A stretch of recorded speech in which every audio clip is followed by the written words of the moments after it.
All right, we are here. Yeah. So, what's going on, YouTubers? And welcome to Being the Asylum episode 11.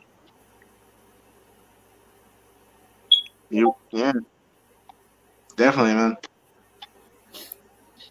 Now, we don't have that much time left here, but maybe who knows? If someone might show up, you know, it, they can feel free to show up anytime they want.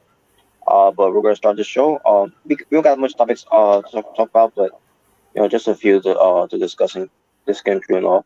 Um, so so I guess we could just well before we do I decided to do something routines to open up the show.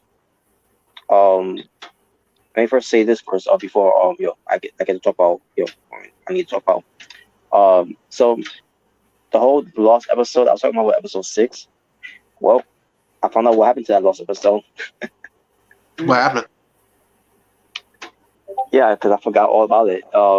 Because we needed so much people on there. At the time because I didn't have you know I couldn't pay 25 a month to do it. Because I was having a little I guess you could say budget. That John as we all use budget goods. No, but I was my money was tight for me a little bit, but um so I forgot that we did the episode of Being the Sound episode 6 on Omega Red's channel. Okay. So like because I was trying to think myself. Oh, because as I was saying this episode for Being the Asylum episode 11 earlier, I thought because it was telling me that I was running out of limits to do the show, basically live streaming, I should say, and I'm like, oh man, it sucks. So basically I like maybe I was Omega Red and I said myself, limit, because I was going think about use this platform, to do the show, but I had to reach out to him to let him know about one thing about the episode of that last episode. Um, it's on his channel, and he's downloading right now. He's got whenever he's he can send to me, um after our discussion was going through, he said he might not be able to be available. So, but yeah, so Uh-huh. there you go. There's the I finally found out what happened with that last episode. Because I have a lot on my mind too. As everything was going by, all those weeks, going by, everything that's happened, for my part of my life. So, but there you go. Yeah. There's that infamous lost episode that that's been covered. It was on Mcafee's channel on the entire time. All right. So, but there you go. Now, as far as this week's um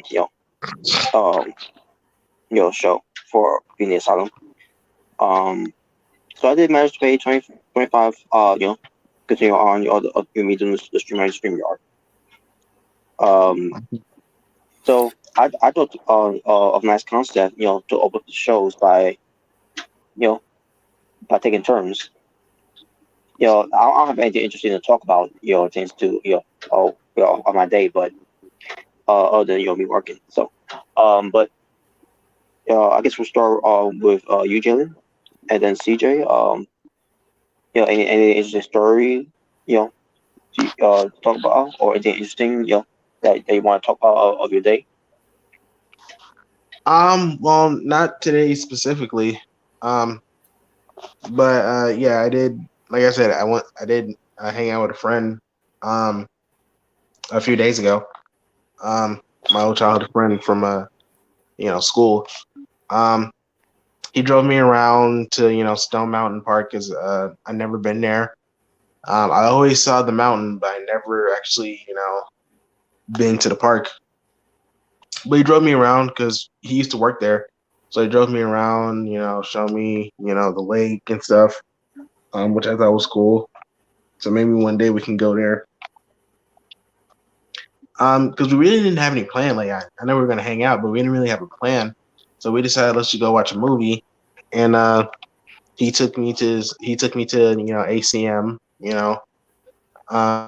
We go there, we get the tickets, we get some food. Well, we ordered the food. They'll actually bring it to you in a theater, which is cool.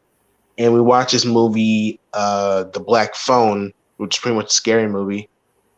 I'm not gonna spoil much of the movie, but it was pretty cool, pretty interesting. It definitely had some scary moments in there, so definitely creepy. So I enjoyed it. It was definitely a fun time, man. I haven't hang out with a friend in a minute, so it was good to do that.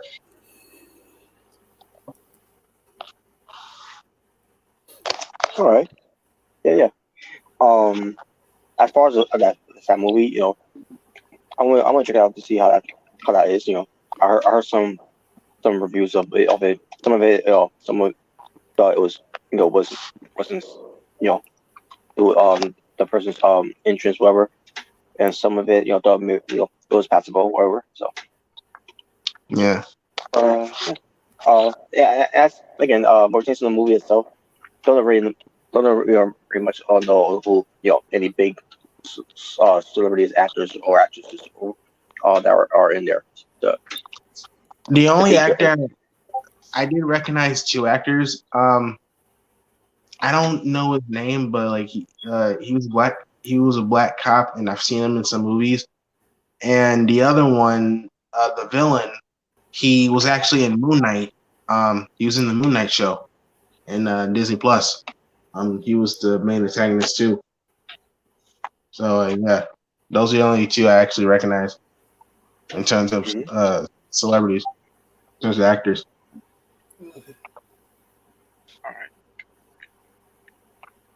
So, if you want to start things, Day, excuse me, CJ.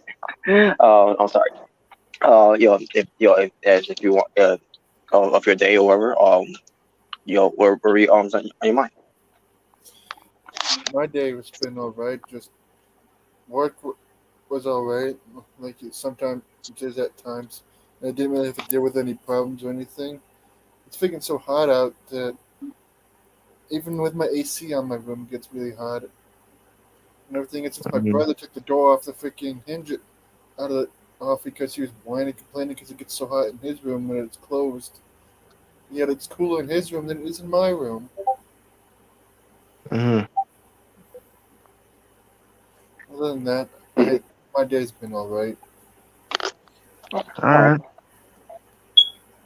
Yeah, again, sometimes I guess some ACs are not strong enough, to make things cool. It happens, with some ACs. All right. Yeah, like I said, with me, it was not really much of me going on other than business as usual of my job.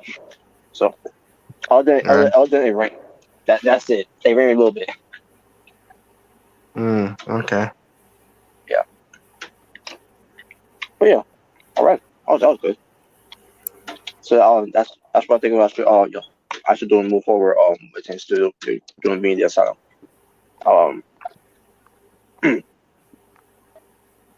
So that all the way. Let's talk about something about WWE. Okay. Now, obviously we're gonna start. We're talk about SummerSlam too, but maybe first get a picture here. That represents WWE. Sort of in a way, but anime. Okay. And it's John Cena ripping up a picture of himself. Okay. Even he realized how trash he is in WWE. Oh my God! No, we're not doing that. But anyways, All right, so let's get to some topics in here. Um, now, Okay. Jalen, Yeah. I remember you you sent me something about Big Show during his time in WWE Yeah. about him walking in on you know on someone Madison Square Garden. Yeah. Um, I think I just read the article. Um, Let me so look for it. oh okay. Um. So yeah, so as Jalen looks for it, yeah, basically it's something about when Big Show was there, and I guess he walked in on maybe two WWE stars that are currently there right now. Um, at least that's where I read of it at the time. Um, I got it. okay, you got good. Yeah. So yeah, the title says, Big Show walked in on us. Current WWE superstar's wife recalls getting intimate in at a MSG. Um, Oh, yeah. So today we got a story from the wife of Randy Orton that probably nobody expected. oh, Um, once I heard it was Randy Orton's wife, I was like, okay, all right. Yeah, it's like, okay, this will be interesting. Um, During the latest episode of the Wives of Wrestling podcast, the wife of the Viper, Kim Orton, spoke about the yes. time. Yeah, spoke about the time that the Big Show walked in on her and Orton. The Apex Predator and his wife were being intimate during a Christmas Day episode on Monday Night Raw. This took place back in 2013 at MSG.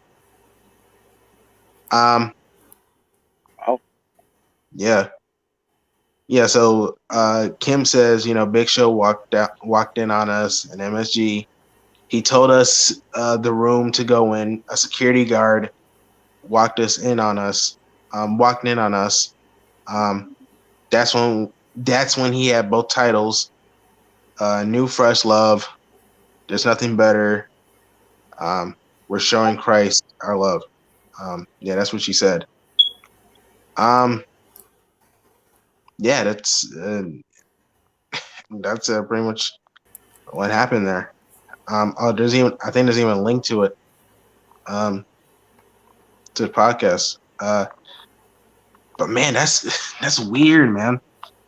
Um, and this isn't the first time I've heard like a wrestler walking in on another wrestler getting on, because I remember like Daniel Bryan and Brie Bella, they were getting on in a hotel, I think, and Sheamus came in and freaking freaking ruined the mood. Uh, I think he was drunk that day, that night. But yeah, D. Bry was trying to get it on. Uh, he was trying to get on with one of the Bell twins, and then freaking Sheamus came in.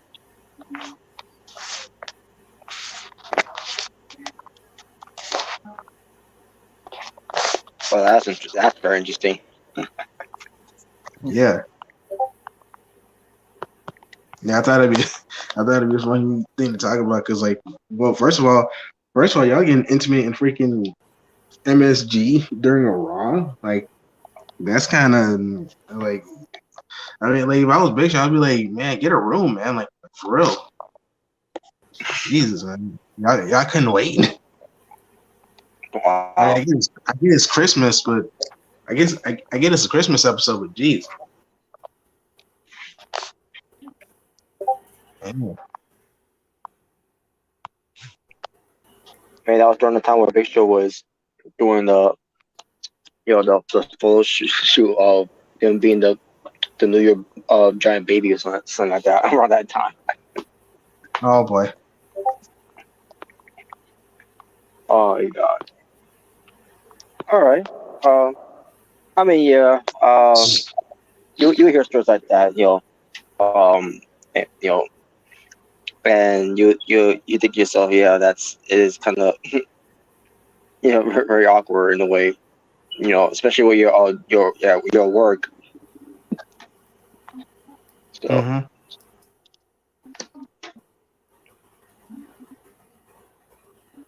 Yeah. but uh, Yeah, it's whatever though.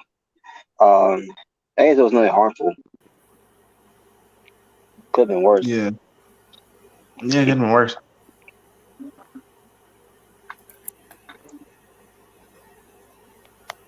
All right. What do you think about that, CJ? That story? Of Big Show. I just think it's funny that he walked in on them getting it on, and while it's supposed to be like a Christmas thing going on. Yeah, honestly, I mean, as bad as it sounded, it could have been worse because, like I said, and I mentioned, Sheamus and I think also Ted DiBiase Jr. Also barged in on. He also barged in on Daniel Bryan and Brie Bella. Mm. Yeah, because this was in his book. Yeah, apparently he wrote this on his autobiography. Yeah, like freaking Sheamus just barged in, like freaking Sheamus and Ted DiBiase just barged in while he getting on, and it was the first time too. That was the first time they were getting it on. Brian and Bella. That's the first time. Mm. Like, wow. Man, Wow. I can, Wow. man. He was, yeah, cause damn right, he was actually pissed too. He was like really, really pissed, man. Well, I don't blame him. Yeah, yeah. He Because said this is one of uh, the rare moments he actually got really, really mad. It's like man, I can't blame him though. It's like, dude, really? yeah. I mean, other than try to ruin his mood, with Bree. But you don't want to mess with you want to ruin the mood of his wrestling too. Like he got upset with Triple H in 2013. Yeah, But yeah, all right. Yeah, but that was an interesting story. That was an interesting story.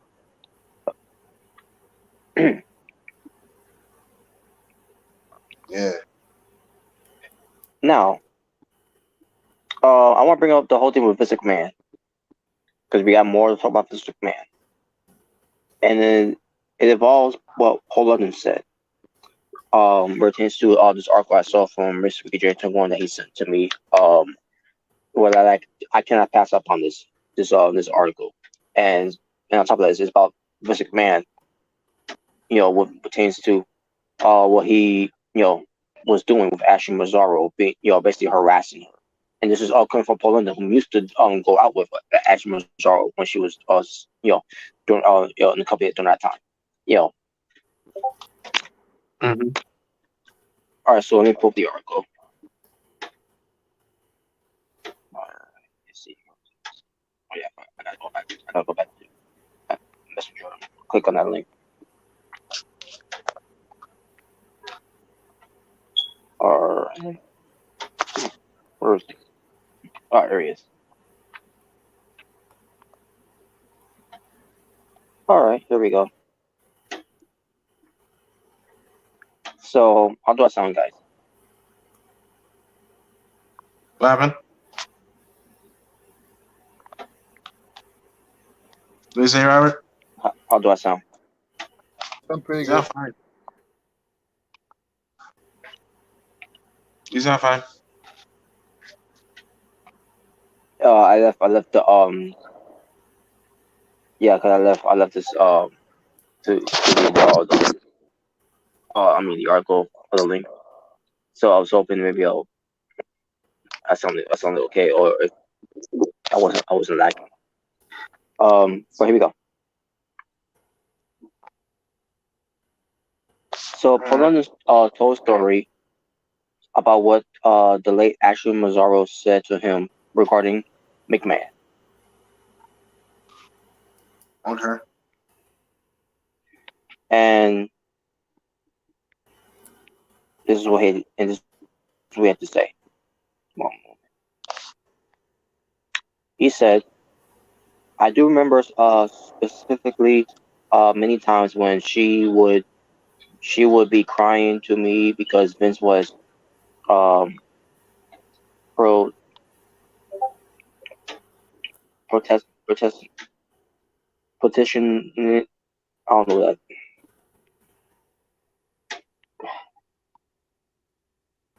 Okay, something about her flying onto the on the jet with like Kevin Dunn. Mm-hmm. Said something about Bucktooth. Basically, this what I'm saying is Bucktooth. Bucktooth would be telling her. But hold on a second. I'm sorry, guys. Okay.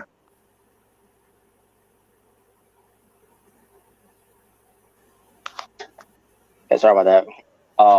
But let me continue. Yeah, saying basically calling Kevin a Bucktooth. Bucky will be telling her that she has to fly on the jet with them. They always put the divas up like at like the TV hotel or whatever you know. He's been knocking on her door and try to get her to answer. It's like I'm shocked this Vince stuff is just now coming out. I haven't looked up on a lot of it. I just would rather not be not, but I'm surprised it wasn't coming out within the last 10 years.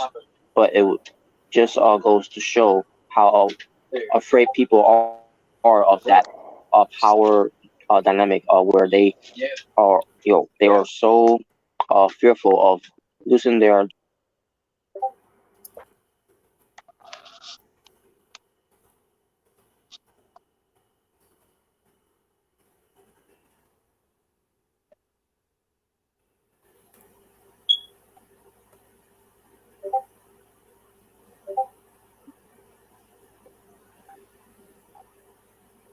Are you still there?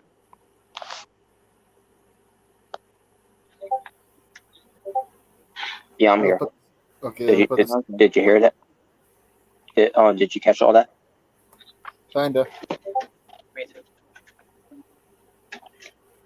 All right, hold on a second, guys. I'm very this thing work out this, so let me get my other phone to read it again. But basically, what the bottom line is that they wanted Ashley Mazzaro to ride on the jet with her, Kevin Dunn and Mr. McMahon, basically harassing her, they and they do it with other people too, and try to get their ways with them in a way. I don't know. It was that whole type of thing where because they're powerful people and all that, and you know and basically Polo call him Vince McMahon a 90-year-old corpse, which if you look at Vince McMahon right now, he looks like he is fucking 90 years old. Yeah. And not all the money of the Botox and and plastic surgeries that you put on your face is just going to change all that. Yeah, but that's just the point of this whole thing is that Vince McMahon was, with along with Kevin Dunn, we cannot leave him out this too. Has been constantly harassing Ashley Mazzaro, and who knows who else they've been harassing as well during that time. But that's those. But again, it was only he only heard that with just Ashley Mazzaro because again, Rollins and Ashley used the day. Yeah. So how you guys feel about that?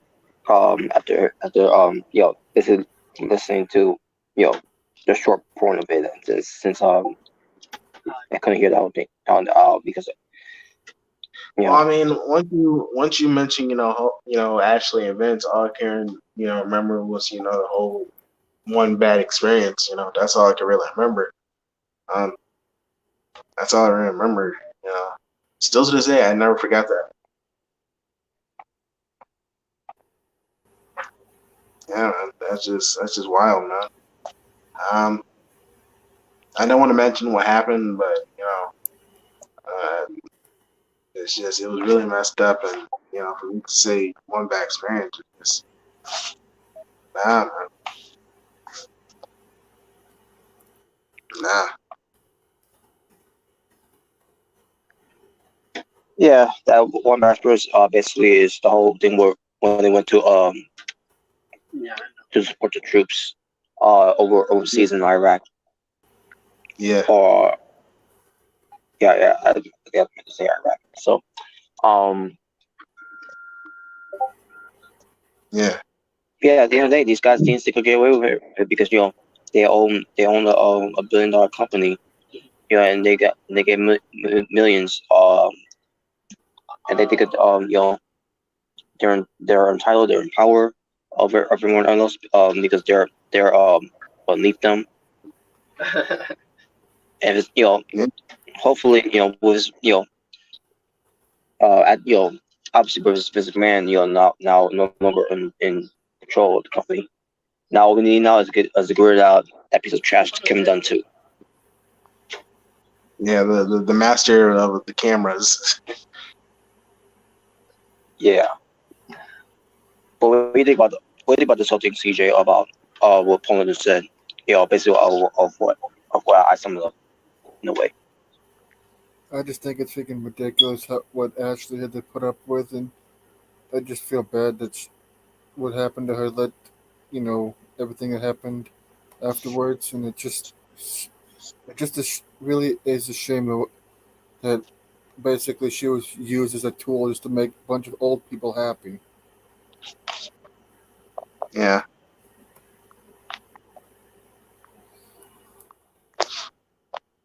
Yeah, man. Yeah, and it really sucks that she's not here anymore. It really does. Have have things would have been a little different with her. You know now obviously she wanted to be out of that company either way, not just because she had to take care of her daughter at the time, but same time just the way that she had that experience from Iraq, and then tends to paying tribute to the troops and all that, and then just the fact that the way they treated her, um, especially what tends to this man, because the story about her when she had a concussion, right, and no medical people was actually coming to her to see if she to check out on her basically take care of her, and this man's like suck it up, you're a wrestler, whatever, just walk it off, whatever, like really, someone had a concussion, and that's your reaction, your response.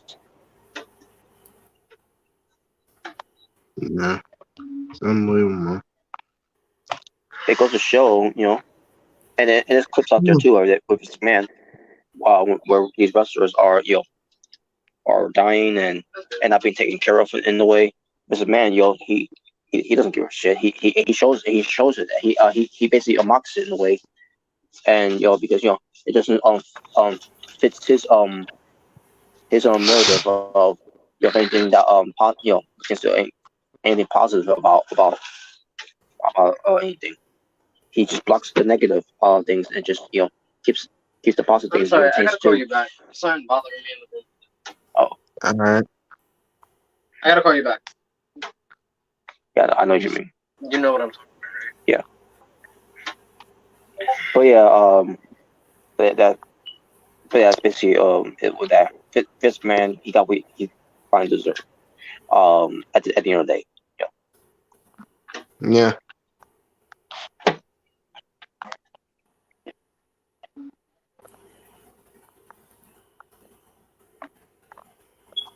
All right. What's the next topic?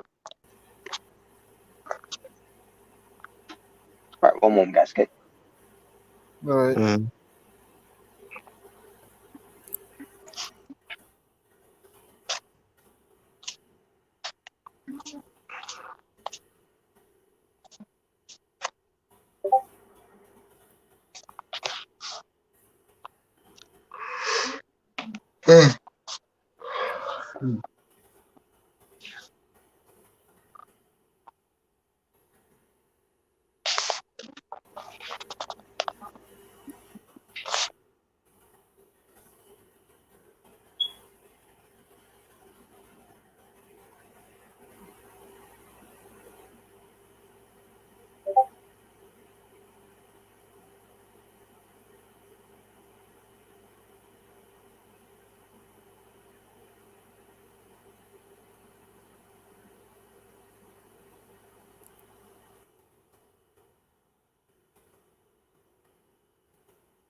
Yeah, sorry about that.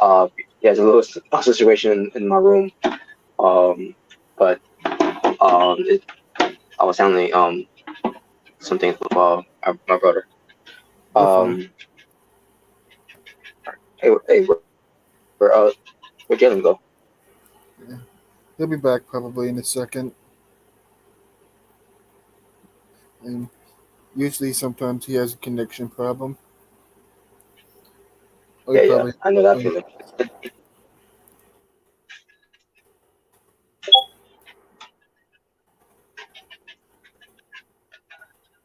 All right. The next thing I want to talk about, just to kind of the topic here. Get away from the box! Hey, hey, come on. He's still over there. He's crazy as fucking. Well, yeah. The next topic, hopefully when Jay comes in, we can he can get his part in the suit because the next thing we're gonna talk about is about Brock Lesnar. Because just something pertains to Brock Lesnar. That also is going to include CM Punk.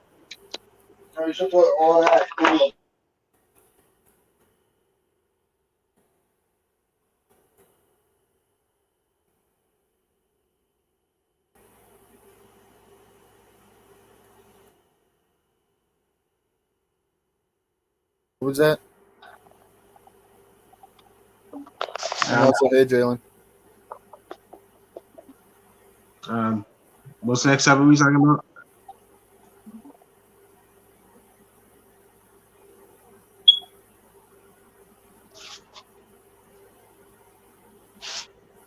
Robert's mute.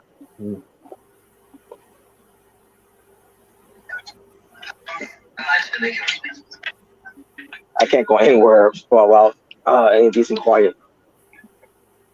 It's alright. Yeah. Okay, Yeah, as I was saying, Brock Lesnar is the next topic pertains to with him walking out from last week on SmackDown, and then pertains to what CM Punk said. Because with the whole thing where since this man retired, Brock Lesnar was like, if he goes, I go, and he has to come back either way. But during that time when he walked out, basically CM Punk talked about something that pertains to the whole situation, right? Now I'm pretty sure you guys may have heard of it, where CM Punk always made that comment about WWE talk about how Sasha Banks and Naomi was unprofessional, and yet Brock Lesnar walks out and he wasn't being treated the same way, where it tends to having guys like Corey Graves and Michael Cole go on WWE television, having Corey Graves saying the lines of Spanks and Naomi walked out, they were unprofessional, and then pertains to Michael Cole on SmackDown, pertains to Spanks and Naomi walked out, they let us down, let you the fans down, or maybe that's not how he said. Maybe he said that he let the Sasha Banks and Naomi let the WWE universe down. Mm-hmm. So basically, CM Punk has something to say about that, where it tends to that whole situation. Now, I don't remember the exact words. I think it was some in the line of cowards and something else that Punk used in that word regarding the whole thing. Mm. And I can't remember where he said this. Don't remember, it was like a podcast or some some kind of convention that he was in, chance of being interviewed, whatever.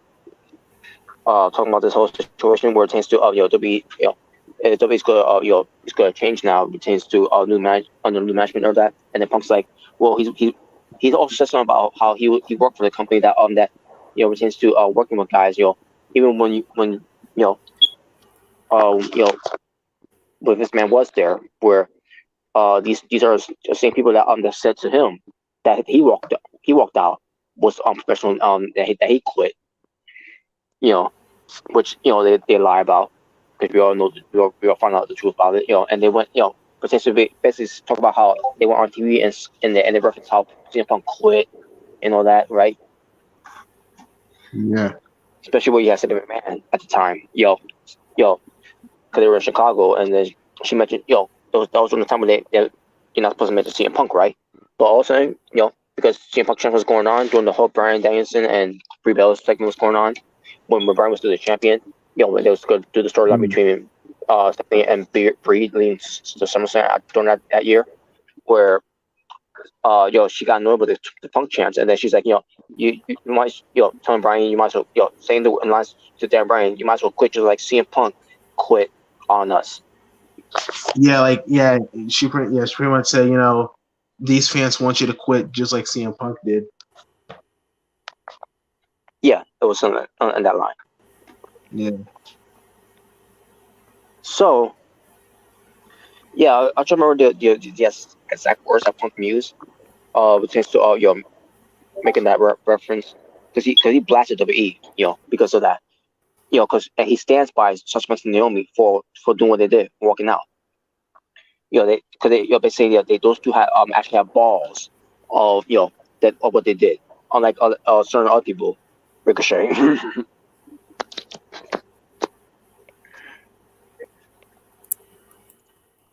on, just missing as an example. But yeah, so yeah, I do agree with what CM Punk what he had to say there, and also that's something we should touch on too when we talk about Brock Lesnar walking out. Why is it that with Brock Lesnar walking out is okay? Because he's a big name. I get he's a big name and all that. He makes more money. And he's an attraction and all that. But at the same time, you gotta hold the same standards to Brock Lesnar, like you did with Sasha Banks and Naomi, by blasting them on TV, throwing them under the bus because they were unprofessional, because their creative fucking sucks. Mm-hmm. I also kind of sad since Vince McMahon ain't there, because I know when Sasha and Naomi left, I know Vince definitely didn't like that. So I'm pretty sure Vince was probably telling the guys to say that. Vince not there anymore. I 100% believe that too. Yeah, but because as I said, with Vince not there anymore, because I don't think he was at SmackDown. That's why I don't think they did that, with Brock Lesnar. Now, with that being said, I hope because Punk says things are not going to change with these with the same people that he used to work with. With his WWE, with Matt being gone now. I hope maybe CM Punk could be on some of that, but at the same time, we gotta wait and see how it looks. We gotta see how it goes. Because I hope that they with this man gone now, that I really hope and believe and pray that things will be better and things will change in that company, and and people people behind the scenes, the high ups and all that, will change their ways, and they actually to do something, to do a lot better than what they did when this man was there. Yeah, I definitely do agree with that. We just gotta wait and see, what happens. I'm not saying, I'm not saying it will still suck, or I'm not saying it's gonna be better. It's like I gotta see what happens. So I gotta see what happens. Yeah, not just the product itself and the chance to the TV shows needs to change, but everything behind the scenes pertains to the mood of these people and the what's the word to use, of their behaviors or whatever, or have you their moves, that needs to change too. Hopefully, that happens. Hopefully. Yeah. Oh, someone else is there. Let's see who's it. All right. Hey guys. Hey Nick. Yeah. Hey Nick, what's good? Not much. Glad you could join. Huh? We were just talking about some things about WWE. Oh, sweet. Yeah. What can you so since you haven't been here on that much, what can you tell about Vince McMahon now being gone? I'm very happy. It's about time. When I found out, I almost lost it. Man, it was one of the greatest days for me being a wrestling fan. Nah, he cried. He missed him. but yeah, it was way past time for him to go, and now for them, hopefully they can turn this around. Yeah, bring back Braun panties matches. Yes.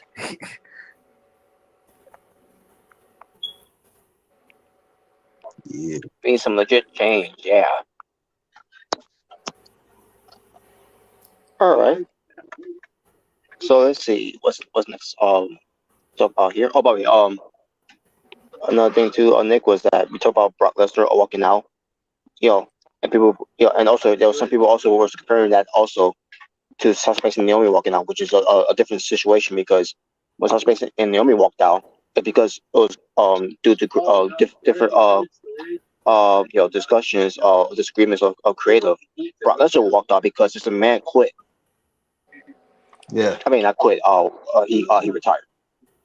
Yeah. So and Punk basically blasted Eve for calling out Sasha Banks and Naomi on TV being unprofessional and laying the fans down. But yeah, Brock Lesnar just does that, and he doesn't get the same treatment.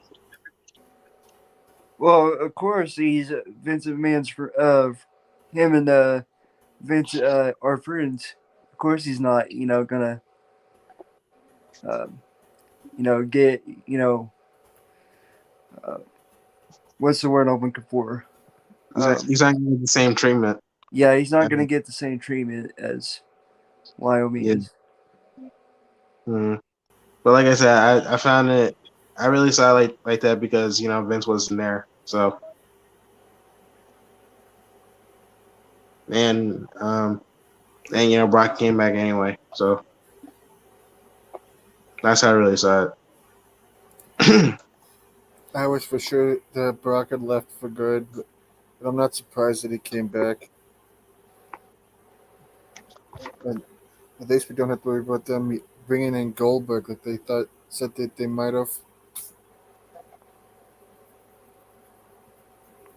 Yeah, was Goldberg even there? Yeah. I guess they try to call him up or or whatever. I don't know. I don't know. But the idea was that Brock Lesnar with him walking out there, the solution was Goldberg. I'm like, really? If Goldberg,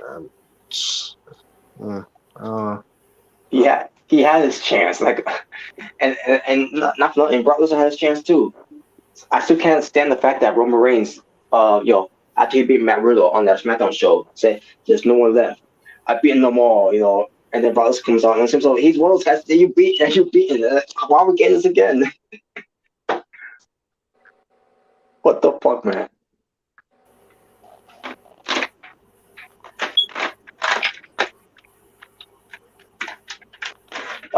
By the way, that was also the same night, by the way, that this man, did the whole thing. We came out and he's addressing the WWE universe, then now forever together, blah blah blah, and because the whole allegations came out in the first place on that same day. And then that was also the same show.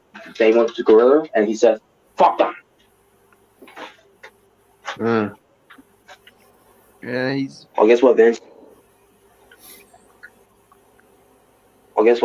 Now, fuck you. Yes. There you go. About time. No, thank you.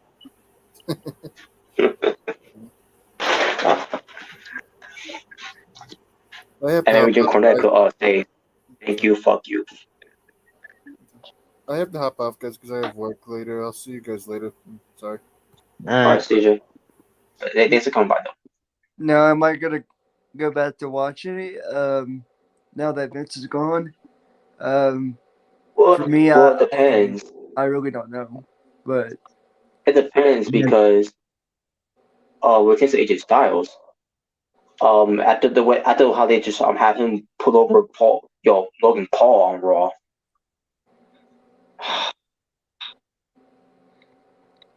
you still got Bruce Pritchard there. You still got Oh yeah, obviously. some Bruce of Pritchard, the he's gonna be out. He's gonna be out pretty soon. yeah. He ain't gonna last. Same thing with Kevin Dunn. He ain't gonna last either. Him and his camera cuts ain't gonna last. And I still don't trust Triple H and Stephanie. Yeah, some people feel the same way too. So all we gotta do now is wait and see what can be changed with them being there, and also you have also Nick Khan, who's also co-CEO with Stephanie, who's also in power too. Mm-hmm.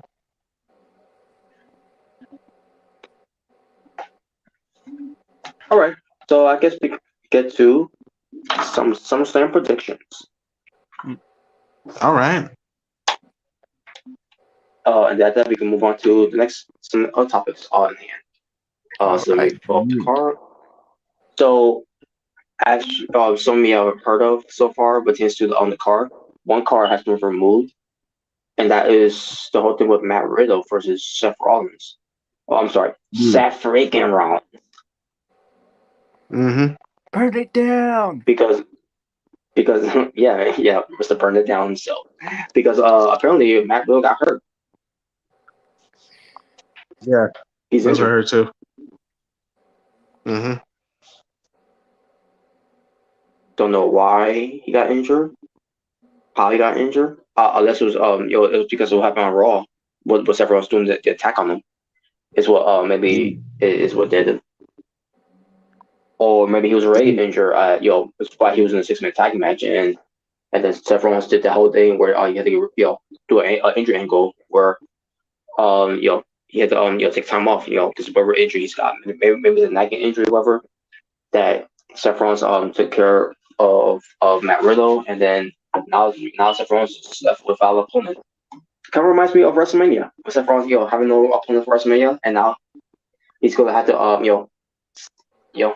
have an opponent for SummerSlam. Yeah. Speaking of which, I don't know if this is true, but I've heard, like some things like maybe I don't know, but maybe it could be Johnny Gargano. Mm-hmm. That's what I've heard. I would definitely mark out if that happened, but I'm not gonna say it's true. I'm just gonna have to wait to see who comes face Seth Rollins. Yeah. Oh yeah, definitely. Yeah, I doubt Sorry, I choked a little bit.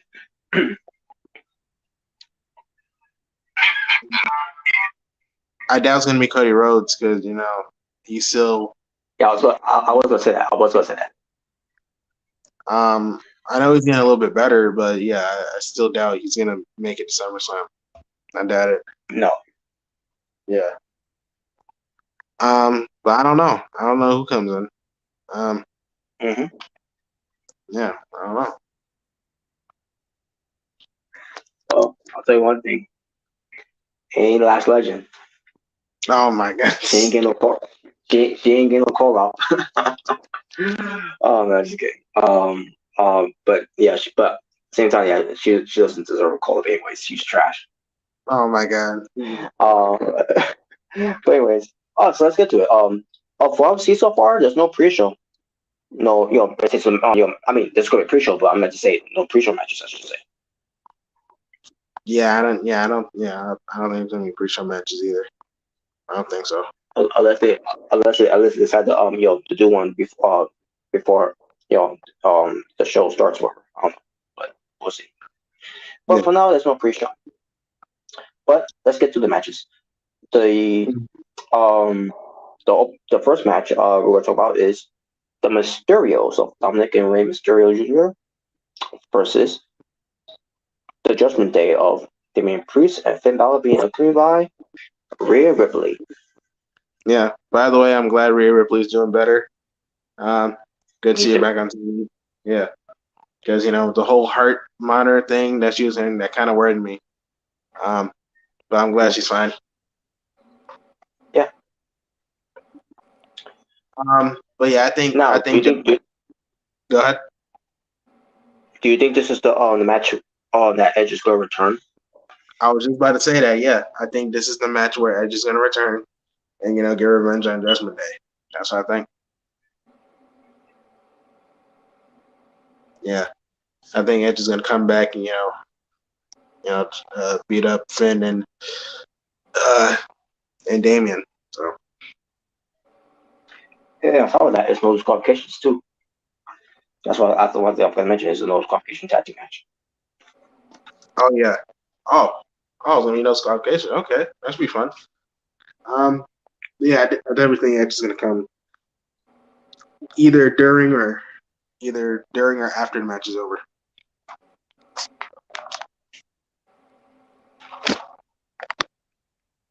Yeah, I will be going with I will go with the Judgment Day, but I think Edge will go interfere after the match, but we'll see. But he'll come after the match. But we shall see. But I guarantee you Edge is coming. But there you go. Logan Paul versus The Miz. I can care less about this match. I don't even care who wins this match either. If it's not The Miz winning, I don't care. But I kind of doubt it. They're probably gonna have Logan Paul win his first match. They're gonna have Logan Paul win. I'm just wondering because I'm pretty sure Logan Paul's gonna get booed, and most likely The Miz is gonna be the babyface of the match. So, Yep. That's most likely gonna happen. Because I think he got booed in freaking MSG. Yeah, he did. Yeah, he got it. So that's reaction what happened. So this whole experiment of Logan Paul being a babyface, and yet the fans are booing him. This is a failed experiment, which is why you need to cut ties with this guy. But they're not going to because you.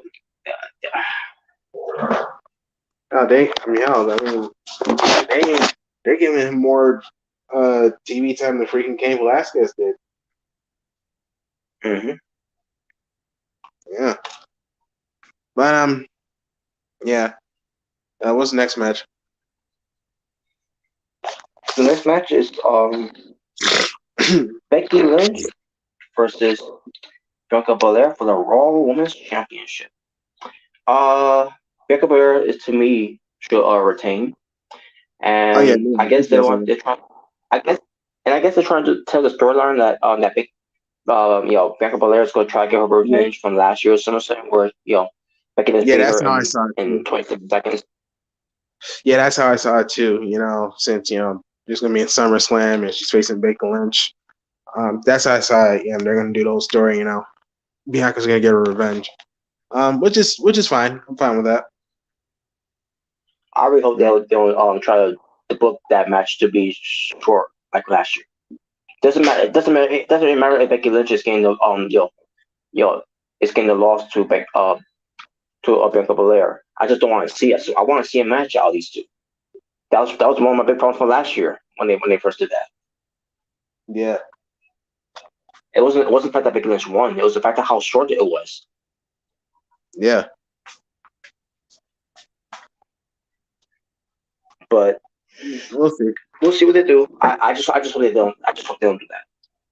I know they were trying to do that before with Bryan Danielson and Sheamus, where Bryan Danielson trying to get his revenge on Sheamus of the 8-second loss for WrestleMania. That Vince McMahon wanted to do, but never got to. Thank God they didn't do that. Because again, I would rather see a longer match between Bryan Danielson and Sheamus.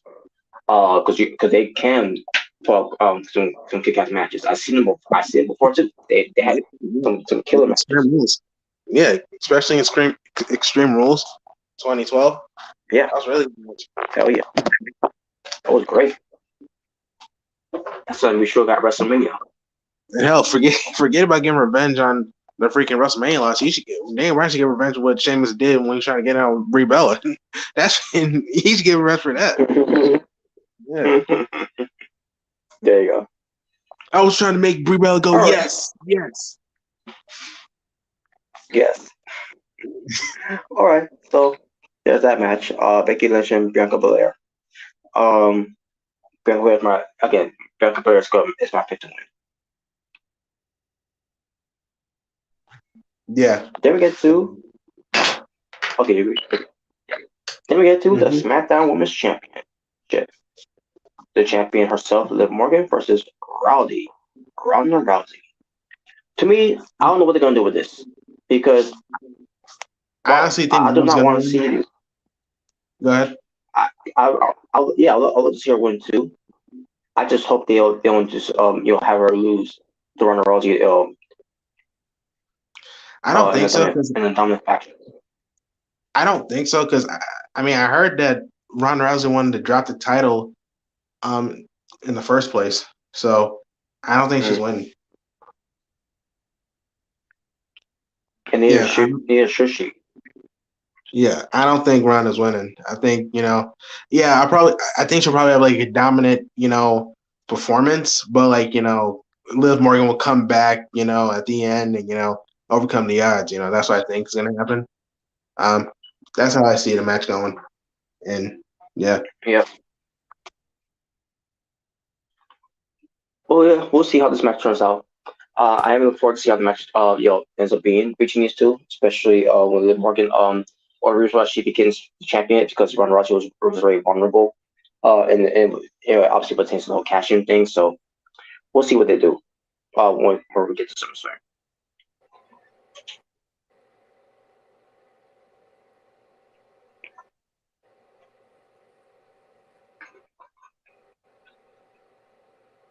All right, so then we get to the undisputed WWE Tag Team Championships with JEWF, JARR, EWT, double trash, Jeff Jarrett. Come on, man! Don't be a slap nut. Don't be a slap nut. But he's refereeing the. This makes no sense for him being a referee at all. Between the Usos and the Street Profits. To be honest with you, I don't know why he's even other than him being in National perfect sense. It makes perfect. See, you said it because he's from Nashville. It makes perfect sense, Robert. Come on. Oh God. He should be focusing on competing. He should be focusing on wrestling against Ric Flair on our last match pay-per-view event. But by the way, who cares about Ric Flair wrestling in 2022? Yes, I agree. Come on. I agree. Yes, but anyways, the Street Profits and the Usos will acquire each other for the titles. I don't see the Usos losing. I mean, unless they want to pull an upset and swerve us and have the Street Profits win, which I do definitely see that happening. But either way, I'm expecting to see a good match between these two teams, like I've seen before. So, look forward to see how they deliver. Oh yeah, definitely, because their Money in the Bank match that they had this year, it was freaking amazing. That was the best match of the night. I didn't see it though, but off what I heard, people say it was a very good match.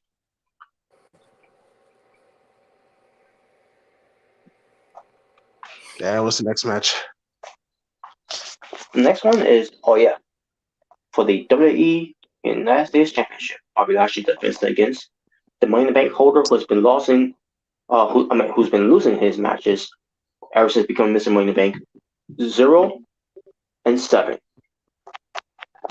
he's been getting a lot of enemies. And Yeah, this could be his eighth loss. yeah, because Bobby Lashley ain't losing that championship.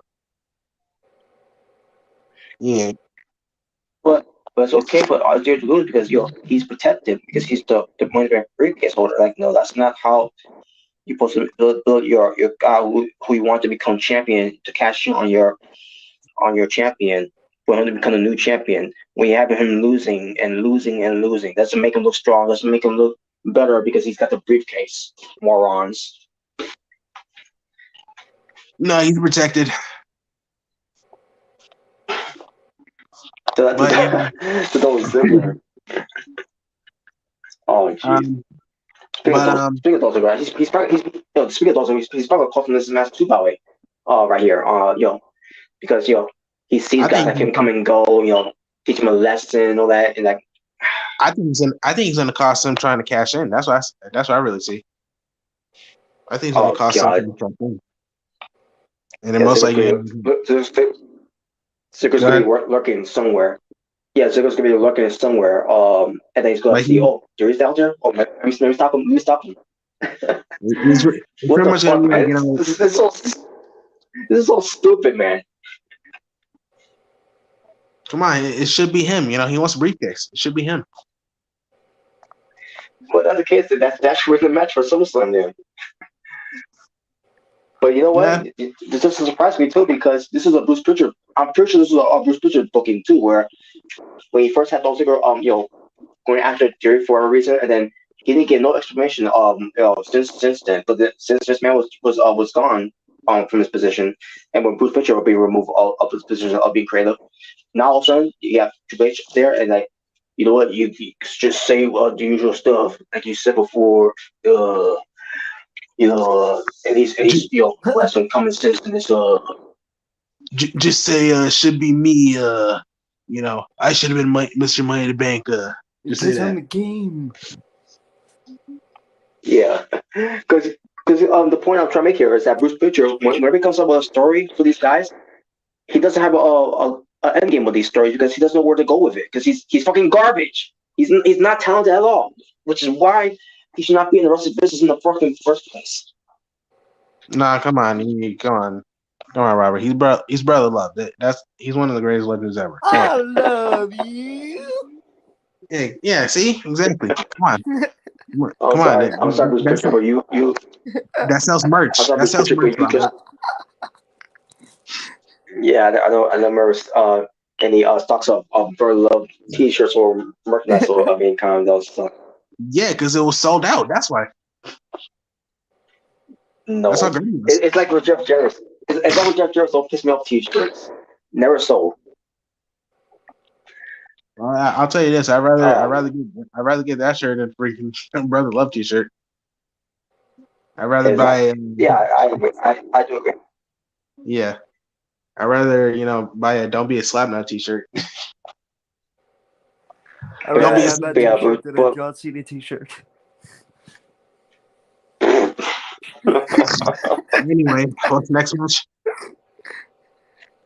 But I was gonna say too, before we move on, I'm sorry, Bruce Pritchard, for you dressing like Brother Love and saying "I love you." It's not gonna save you of this job in WWE. You're gone. You're out of here. I love you. You love me. Born the dinosaur that's got more charisma than him. Yeah, Bruce Pritchard needs to go too. He's yeah, budget cut him. But anyways, yeah. Then we get to I think I read it. That's just super team, obviously. So yeah. And then we get to Pat McAfee versus Happy Corbin. Pat McAfee. Yeah, Pat McAfee's gonna win, obviously. Yes. He's gonna win. And match itself, Pat McAfee's going to carry this match. Not saying that that Happy Corbin isn't, because he could be decent too, but Pat McAfee is really going to showcase a lot in this match, and he's going to win. Yeah, he's going to win. Considering how over he is, yeah.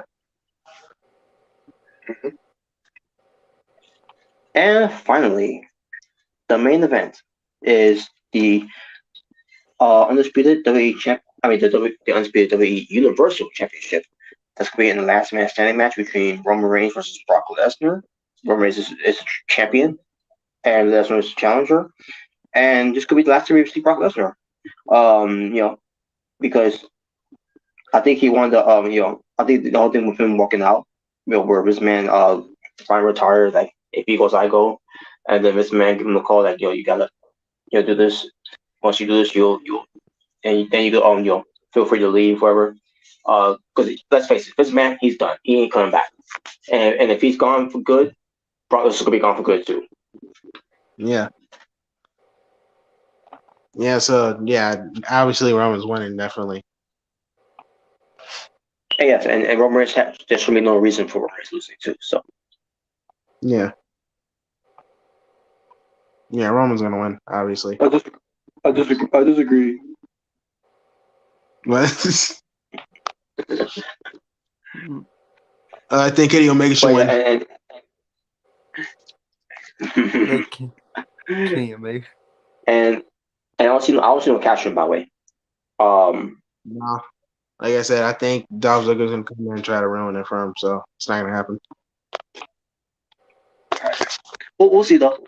I can't wait to see how they do this too. Anything can happen. Now that this man's gone, they could do something with what they can do with just the last man standing match. Yeah. So that's one of the things you have to look forward to. Coming on Saturday. So yeah, definitely. There you go. And that was your SummerSlam preview. All right. So I want to bring up some AEW. Okay. May first change something up here. Is a right fitting for it too, because Jericho is a Jericho clown. Oh my god. So Chris Jericho, he's got a new member of the whole Jericho club faction thingy. Yeah. Oh god. Yeah, I just keep saying random shit, because I don't give a shit about his faction. Maybe because I don't care about him. He's lying. So here's the thing. MJ. Yeah. Yeah, what's he doing with that? By the way, she was wearing a really nice outfit last night. I agree. Yeah. Really. Yes. So let's talk about this. Now, I wanted her to turn heel, and not only turn heel, but also lead the Dark Order, because I think she could pull off being a heel and to be doing things on her own. So we got that whole thing where she turned heel and she's out of the Dark Order. Mm-hmm. But let's not forget how she how this whole thing came about in the first place, because Ty Conti, who's part of the Jericho club faction, basically turn her you'll be on TV more if you do things like I did to Ruby Soho and whatever, blah blah blah. And just think about it, and so MJ thought about it and she did what she did to Ruby Soho, during that the week 2 on of Fire Fest. And now and I was happy that she just turned heel and all. But at the same time, it's a lose for me, because she's part of the greatest Jericho faction ever. Club faction. The Sports Entertainment Society. Jesus. Yeah, the Sports Entertainment Society. Yeah, isn't it great, guys? The Jericho Club. The Jericho Club faction. Yeah, isn't that great? No.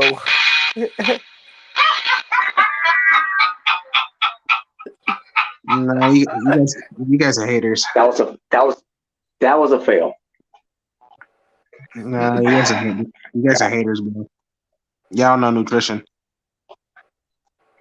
And now Anna J is going by Anna JAS. Basically, Emergence to Jericho Appreciation Society, which that's the actual name for the faction, which I don't care to call it that because I don't give a shit. But like, really, Are you serious? Anna JAS. Come on, it's clever. This is worse. This is fucking worse. This is fucking worse than Nikki ASH. Okay. No, come on, guys. That's clever. Get it? Because Anna JAS. That's that. Come on. That's great. I guarantee this is. I guarantee this is Chris Jericho's idea.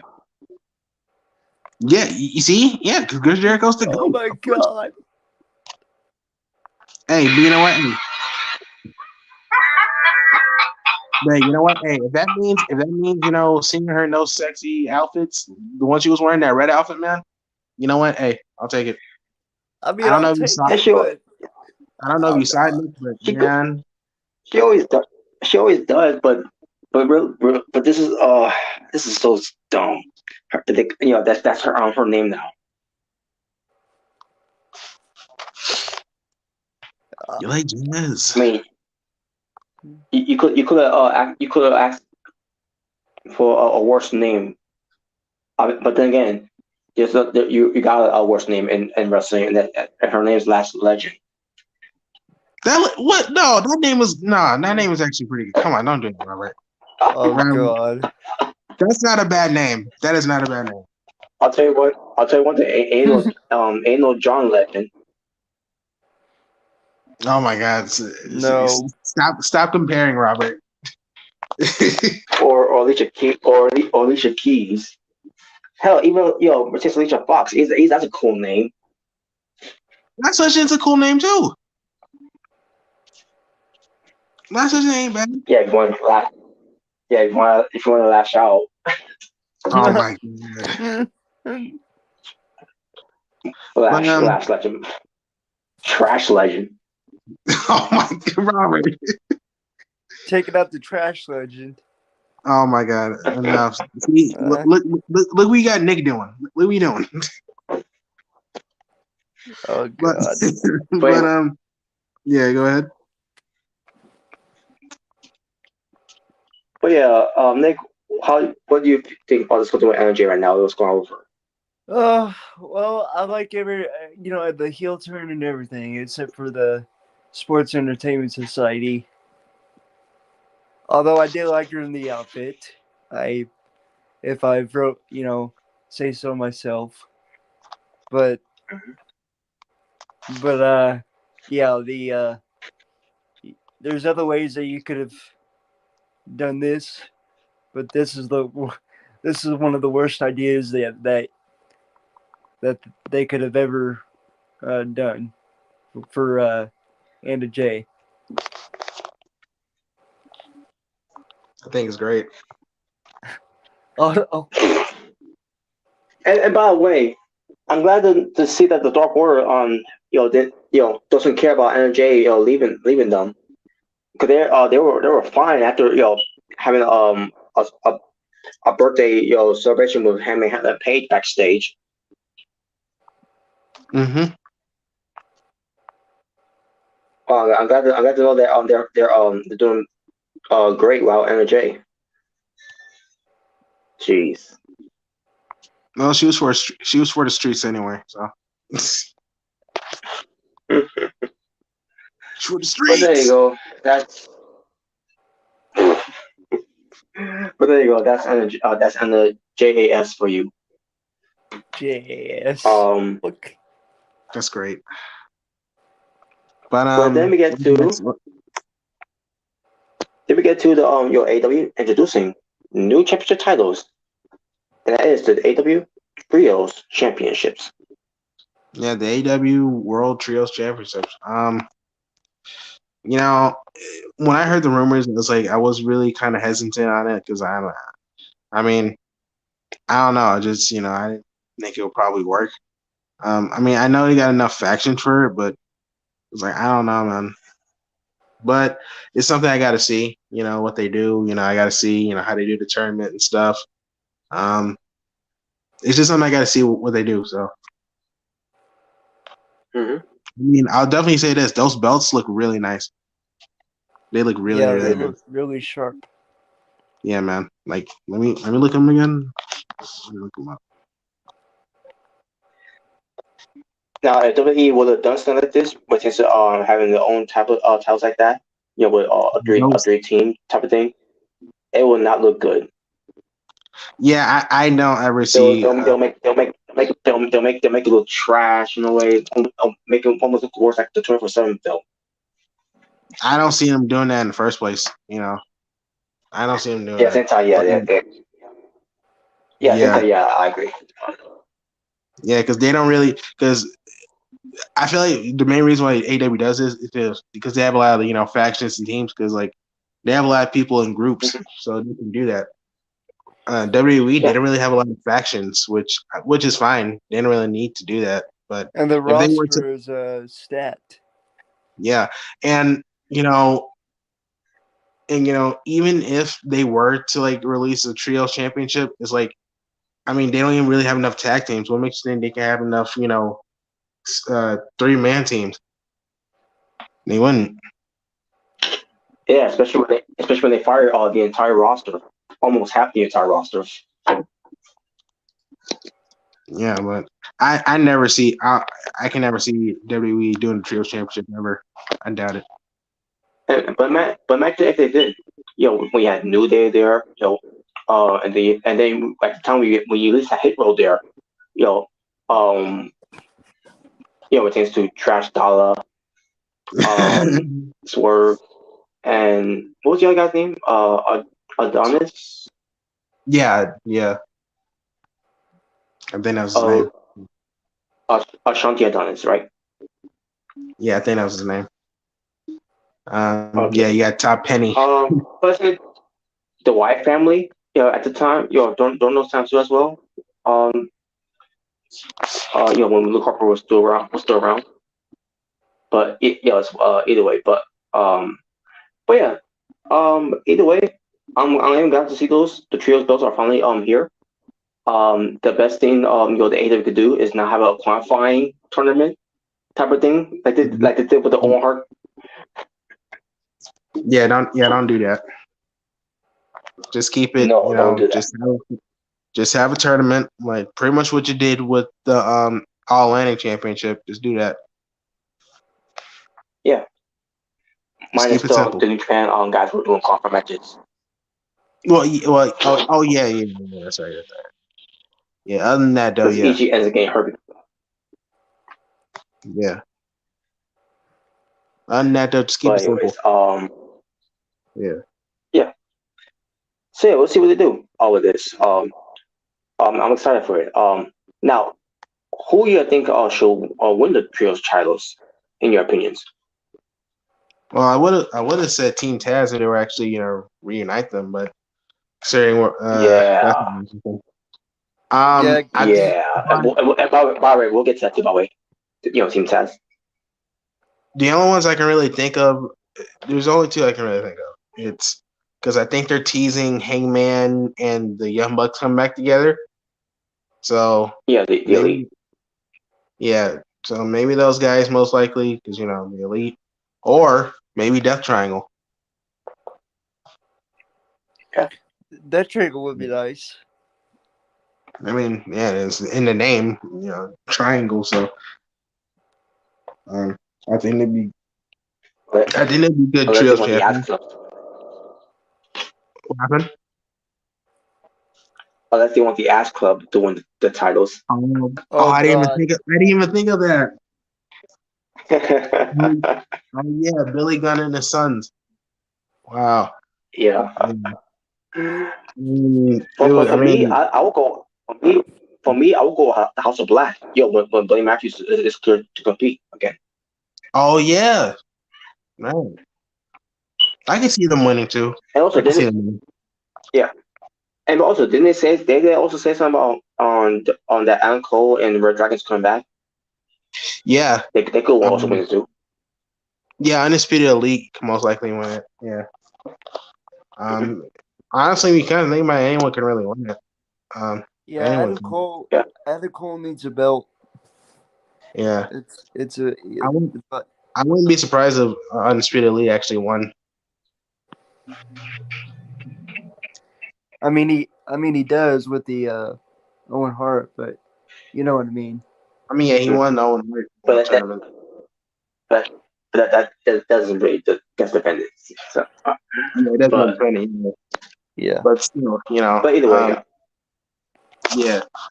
But the Young Bucks and Hangman, being them being teams that they could be teams, that's only if Kenny Omega can't come back early, because there's things there's something about Kenny Omega where he's going to be coming back early for All Out. So let's see what happens with that. Yeah, we'll see.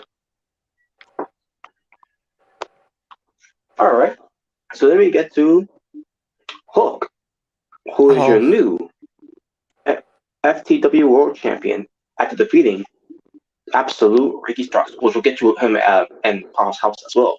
But as far as Hook, rightfully of him being the FTW champion because for one thing, his father Taz, obviously because he's the one who that's his belt. It's a way to the legacy to keep that belt strong in a way, and on top of that, something you could do a Hook which is to make it something that Ricky Starks was doing that as well, for a brief time by defending it, because they really wasn't doing much when they had Brian Cage winning it. Yeah, because they weren't really doing much with Brian Cage. He was literally just holding his prop, and for the most part, so was Ricky Starks until I mean, I know he was some defenses here and there, but wasn't really much. Like the last time, before a Hook, the last time I can really remember was when he faced Jay Lethal for it in Rampage. I think it was Rampage. Yeah. Yeah, it was Rampage. Yeah, so maybe with Hook as FTW champion, they'll actually have him defend it, more times, or at least have him, at least make it a legit championship. But who knows? By the way, Hobbs turning heel, I didn't really care for it. I didn't see that coming. Yeah.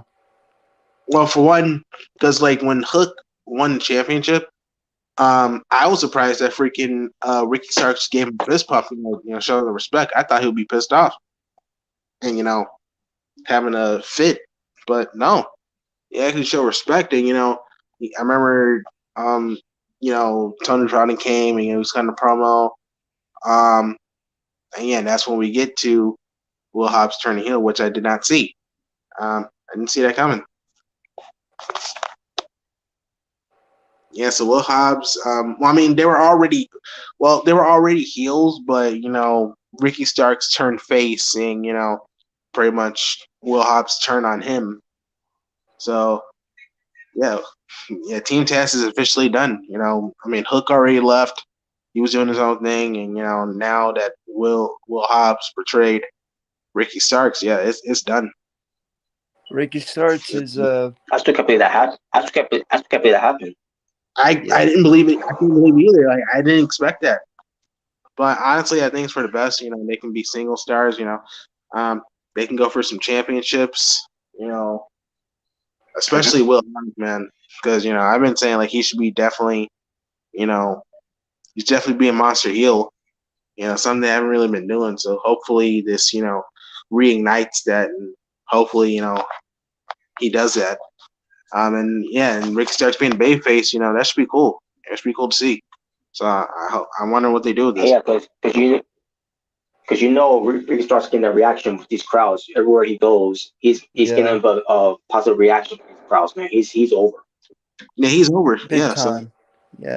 So I can definitely see him being a good babyface. Possibly being All Atlantic champion. TNT champion. Both of these guys could be that. And we'll just have to see what they do. How they book. And obviously it's going to lead to their match which needs to all out. Building up that feud. Yeah, I honestly think Will House should win it. To make him look strong. I don't think a loss for Rick Starks really hurt him that much. So that's just my opinion, but we'll see what they do. I can't wait for that pay-per-view. Yeah.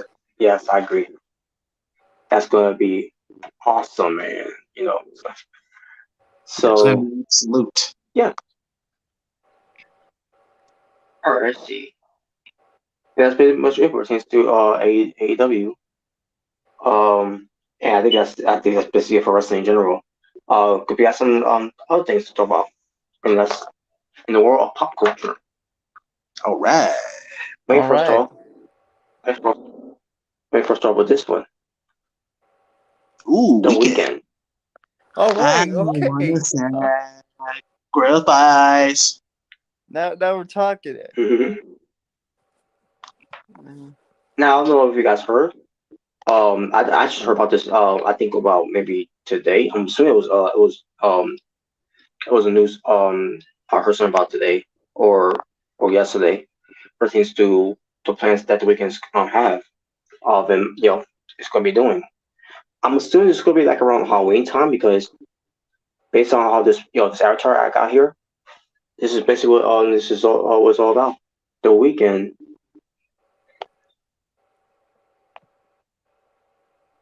One moment. I should have used my other phone for this one. Oh, it's there. Anyways, I thought I had it here somewhere. I'll just Google it again. Okay, it'll come up. Basically, it's something about after hours. Okay. Is about after hours till dawn? No, not the tour. Okay.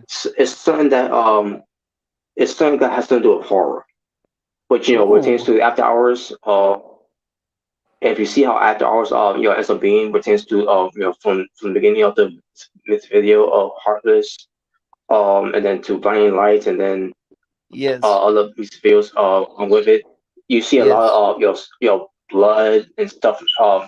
That's gruesome in a way, and like in your eyes too. For example, where he's also on Weekends. Is a serial killer. He's trying to kill this girl after killing her boyfriend. And at the end, the lady decapitates the head and dances with it on the roof. Oh yeah. Yes. So he's trying to be Thriller. It's kind of like that. Well, kind of like that. Yeah. It's that type of vibe in a way. The red jacket. Yeah. Because once you say it's horror theme and I was looking at the pictures like it kind of sounds like Thriller. Took some inspiration from Thriller. Except he doesn't turn. Here it is now. Yeah, because he doesn't turn to like a werecat or he doesn't turn to a zombie. Yeah, he's just It's called The Weeknd After Hours Nightmare. Right. Basically, it's a horror. It's a haunted house heading to Universal's Halloween Horror Nights, which means it's going to be around Halloween time. Okay. Sounds like fun. Yeah. So I remember watching this. I see a picture here of it, and I'm seeing a picture here of it, and holy shit, this looks pretty interesting. Yeah, I remember watching the music video from Michael Jackson, Ghost, where he was pretty much in a haunted house, of sort, and Michael Jackson was just there's a mob of people and they were all scared and stuff. Are you talking about the Ghost video? Yeah. Yes. Yeah. Yeah, I remember that. Really good music video. Yes. Fun fact, for those who don't know, that fact, I'm assuming he's supposed to be like a mayor of the city, wherever, pertains to Joshua Kick on Michael Jackson, all town, whoever. That was Michael Yeah, I Jackson, know. under that costume. Yeah, it was Michael Jackson. Yeah, like I knew it was him because from the voice. Like at first I couldn't really tell, but once I heard him talking, I was like, that sounds like Michael's. Is that Michael? I was like, yep, that's Michael. But yeah, he was pretty much like, And on top of that, you could tell, even though with the robot masks, that they have him wear and all that, you could also tell, like, he looks like Michael Jackson. yeah. Yeah, I like that music. So yeah, Do I make okay, so it's not gonna be so it's not gonna be around Halloween time. It's gonna be around September 2nd at Universal Orlando Resort, and on September 8th at Universal Studios Hollywood. Okay. All right, sounds fun. It does look fun too. I hope it leads to something where the Weeknd shares it with us on his YouTube channel soon. I don't know. Unless it's owned by someone else. But what the Weeknd also can maybe give us like a sample of it on his YouTube channel in a way. Yeah. Mm-hmm. Good luck is born. You cannot eat here. You cause a disaster. Just out. That was an ad, by the way. Oh, okay. Yeah, that was an ad. But yeah. So yeah, I'm happy for the Weeknd, man. He's the fact now he's getting something like this happening, and the thing is, it's not even about the about after it's not even about after hours. It's about Dawn FM right now, and on top of his world tour, but now but because how successful it was with after hours, where with the music videos and the music and the songs and all that, and Yeah. again, same thing with Michael Jackson with his Thriller. Your Thriller gets some love too, which seems to Michael Jackson has portrayed from the album's music videos and all that. That later on in the years, you're seeing some type of Thriller type of events in a way because of Michael Jackson. Cause this is Thriller. Thriller night. Now the Weeknd is getting the same love too. I'll tell you one thing. By the way, I don't want to keep. Go ahead. Oh. Yeah, say again. By the way, we're getting closer to the 40th anniversary. Oh, Thriller? Oh yes, that is. Yep. Yeah, of Thriller. Wow, 40 years. We're getting close. Yes, we're getting close. Damn. That's crazy, man. One of the greatest Halloween songs ever. 40 years. Yes. Wow. Whew. And I'll tell you one What thing. you were saying, Robert? With Since the Weeknd. Mm-hmm. Yeah, I was gonna say. I'll tell you one thing. With Since the Weeknd getting all this, and this is not me, not trying to kick him while he's down, especially the condition he's in. I remember Justin Bieber getting this type of events named after him. Yeah, because he sucks. That's right. Yeah. With his personality, yes. Uh-huh. Yep. But there you go. All right. Well, speaking of Michael Jackson, so we gotta talk about Michael Jackson's underrated album, Invisible. Yeah. Invincible. Yeah, that's the album where because he does song Unbreakable with Biggie Smalls. Yeah. Yeah. Yeah, because I was listening. Go ahead. What's going on with Invincible? So, when it comes to Invisible, you know how Invisible should have been a big deal pertains Yeah. to Michael Yeah. Jackson, in the 2000s, where Sony was behind it. So Sony Music was supposed make this album a success. Because of the name of Michael Jackson's name alone. But the fact that it wasn't, and behind circumstances that Michael Jackson talked about, when he was still around, and talked about how you know the president or whatever, I believe it was the president of Sony's, um it's Record label. it's a shame. Yeah, it's a shame that it didn't become a big album during that millennium year, as it should have been, because we have the Rock Around World, which was your Disney music video. It was a similarity to Remember the Time, Smooth Criminal, and the way it make me feel. Just on the vibe of it, when you see the music video, it's that type of vibe that you got from it. Yeah. Pretty good short film. And on top of that, Michael Jackson has some ideas, which I didn't know of about it, when it tends to Unbreakable, which again features like you said, Jalen, Biggie Smalls. Yeah. Michael Well, by the Jackson way, wanted to do a music video about it. I was just about to say that, man. Dude, could you imagine how big that would have been?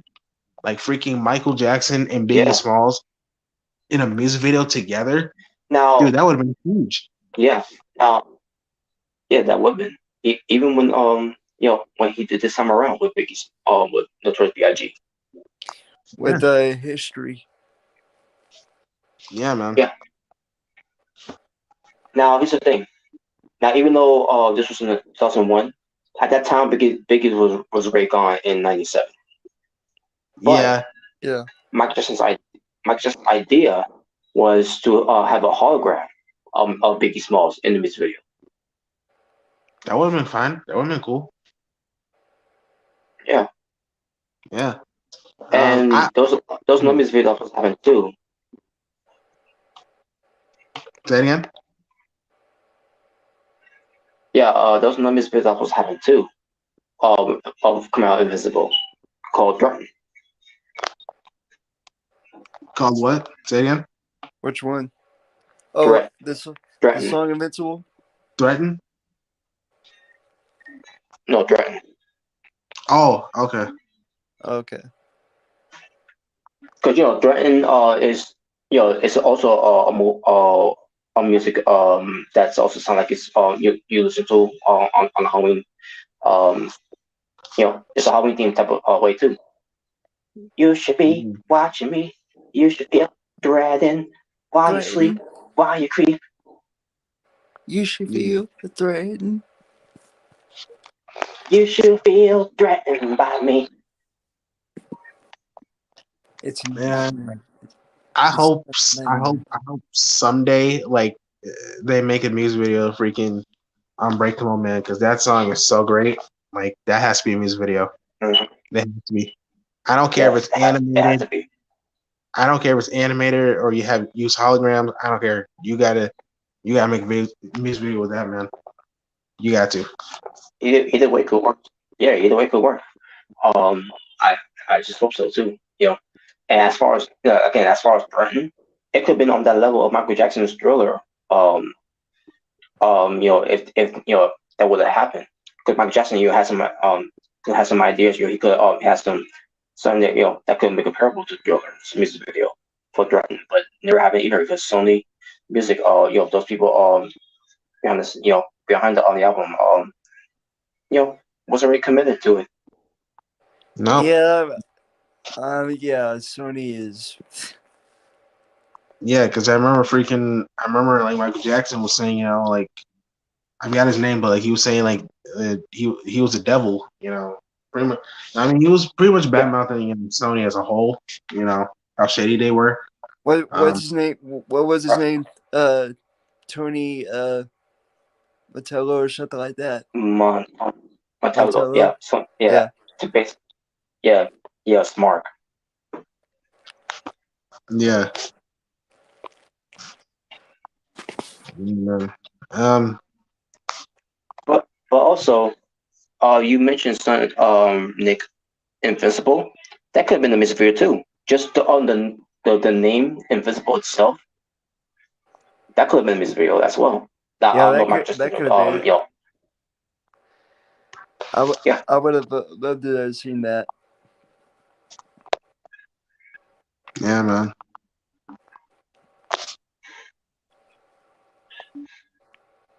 But yeah, there are a lot of great songs on there. Either way, there's a lot of great songs on there. The song "You Are My Life" originally it was going to be called "You Are My World," but Michael Jackson decided to call it "You Are My Life." Either way, Okay. it's the word. Yeah. I love that song by the way. I don't know That if song's great. I don't know if you know, Robert, but there was a music video called "Cry" off of the album Yes, where he and had that was also Evil. music video too. Yeah, Yeah, that was a to pretty me good that's video. that's yeah, it was that right there to me was like next to "Heal the World," almost Yeah, similar, almost like that in a way. yeah, it was great.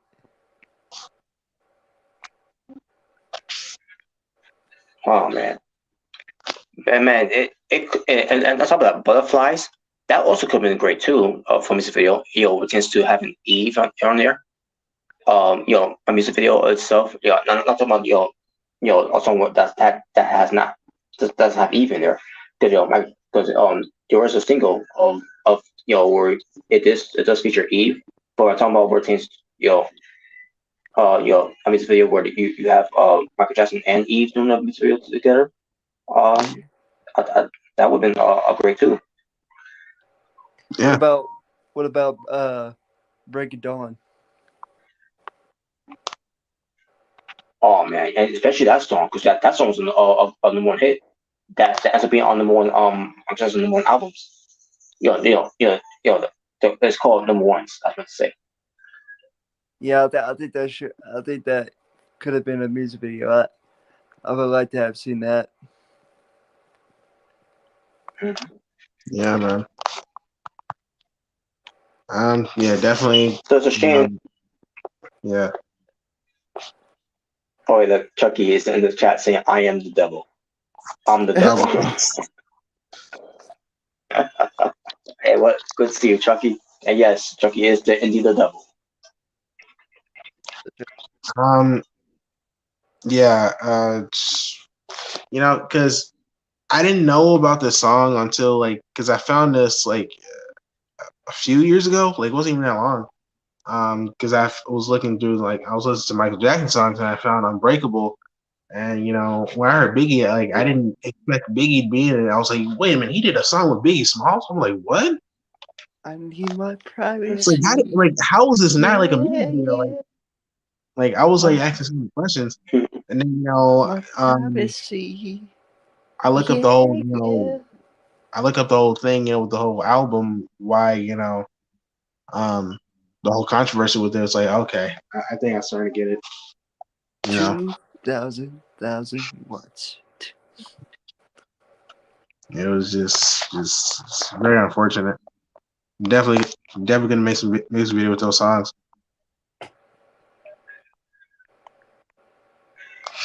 Definitely could have. One of my favorite songs on there is "Heavy Can Wait." I love that song. Yeah, man. Yeah, that song hits me at home sometimes. That song is great too. Yeah, Michael Jackson has some great outfits, man. He has some great outfits, great costumes.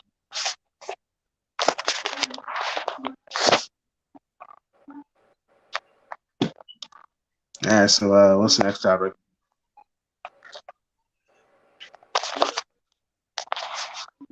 Let's see. So just want to say too, Michael Jackson's album "Invisible." To me, will always be an underrated album, but it also should have been one of those albums that should have been very is one of those albums that's also underappreciated because it could have been bigger than what it should have been around that time. And the fact that that Sony did not want to promote it, did not even try to to advertise it in a way it's the reason why some people never even heard about this album. Yeah, because I I mean, didn't I'm hear pretty sure it was perfect. Yeah, I didn't hear about it until like now. I think probably last year or a few years. Yeah, because yeah, there's some good songs in that album, man. And that's one of the And and Unbreakable. that's a big problem. Yeah, and Unbreakable is my favorite one. Yeah, it's You'll just never break me, 'cause I'm unbreakable. yeah, man. Do that. Yeah, man. I mean, man, the music business is man. I hear horror stories from the music business, man. It's so shady. Like, man, if I was a rapper Okay. or a singer, I don't know if I want to get into the music business because I don't know. There's a lot of shady stuff I hear. People talk There's about wanting to be famous all the time, and it's not all that it's cracked up to be. Yeah, especially like if you look, at K-pop. Oh man, no, I couldn't do that. What they got to deal with? Nope, that couldn't be me. there was an E on channel E where they call it again. I think it was on E or it was on VH1 called Behind the Music, something like that. I think that's what it was Yes, called. I used to love watching those shows. I love that. I love that show. Yes, and makes me think. After all everything that's happened, years later, I wonder if there pertains to Dark Side of the Ring and Dark Side of Football. Will there ever be a Dark Side of music? I'm pretty sure they will. You could definitely put Kurt Cobain in there. You could, there's Oh yeah. all the other, plenty of stories. I'll watch them. Yeah. I would definitely check it out because Even Sid Vicious from Sex Pistol. yeah, hell, I mean, do we even need to mention the whole freaking Tupac and Biggie thing? Yeah. Jesus. Oh yeah, that'll be the highest rated episode if they were able to do a Dark Side of music. Oh yeah,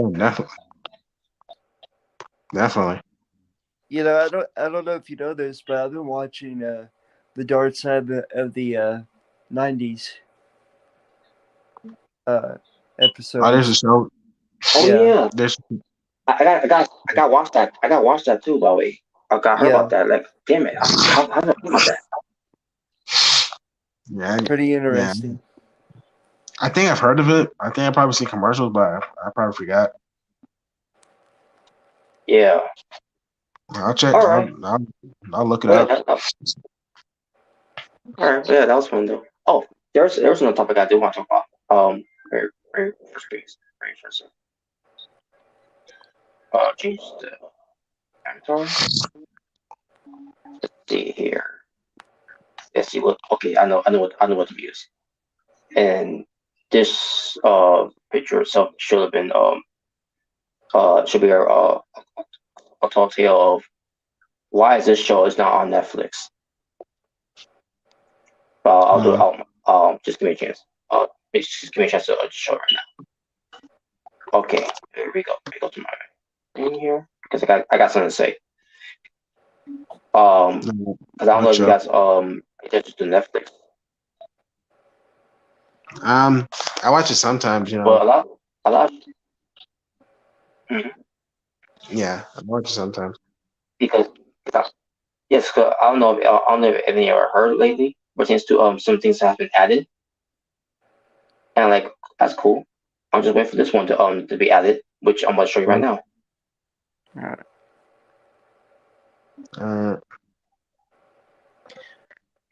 Here we Oh, go. I Drake know and you're talking about. Josh. I know you're talking about. Yeah, because Keenan and Kel got added. Yeah, you got shows Yeah. like Zoe 101 added, Keenan and Kel. I think all that was also added. I But believe.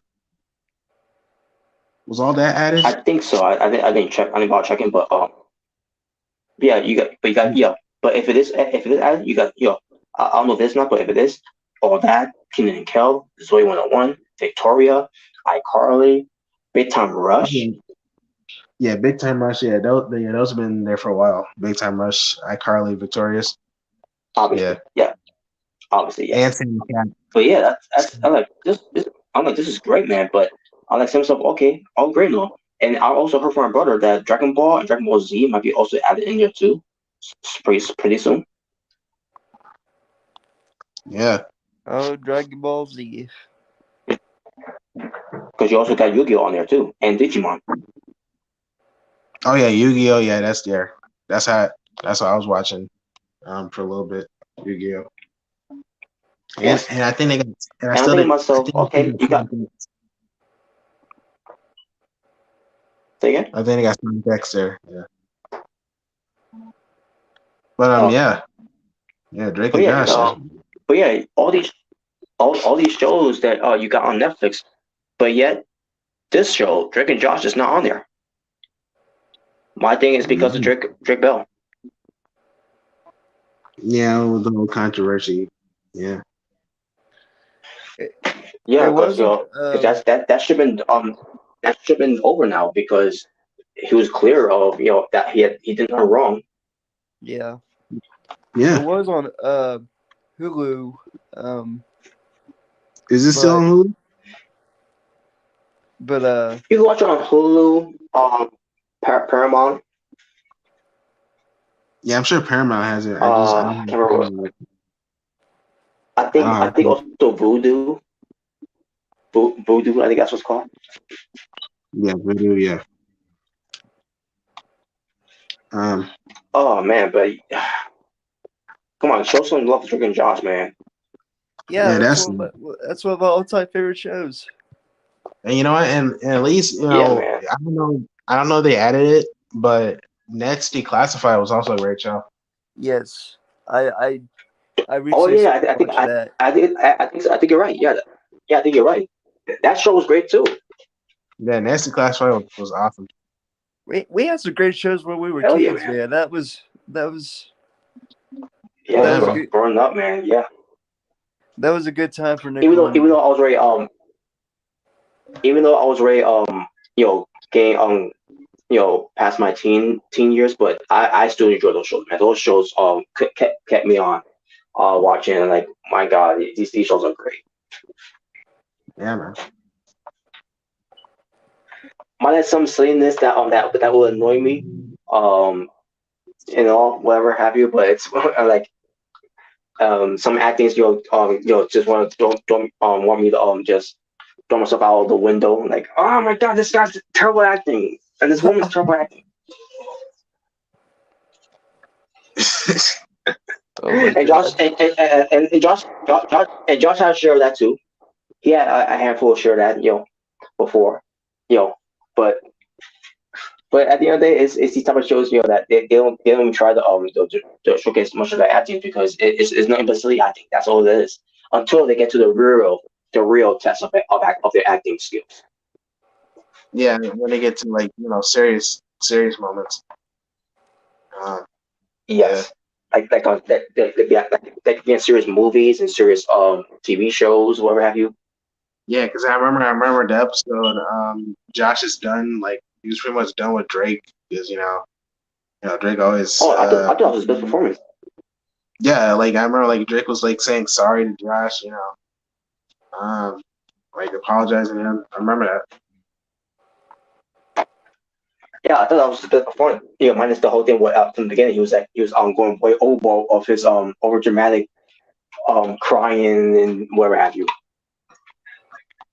Yeah. Oh, are you talking about like when he was in that shower, like that freaking that feels like he got like some chemical on him, and he had to take a chemical bath.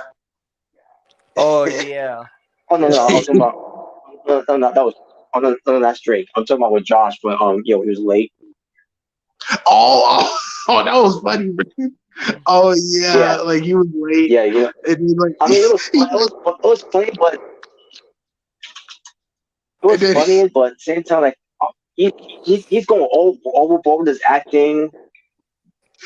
no, the funniest part when he was like no no no no no, he's like you, and like Drake was like what? And then he screamed it.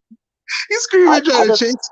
yeah, I thought yeah, Yeah, everything he did was overacting, but it was silly and goofy. But oh my dude, I was god, dude, I was dying laughing, bro. That was freaking hilarious. he he snapped, bro. Like he tried to get Drake.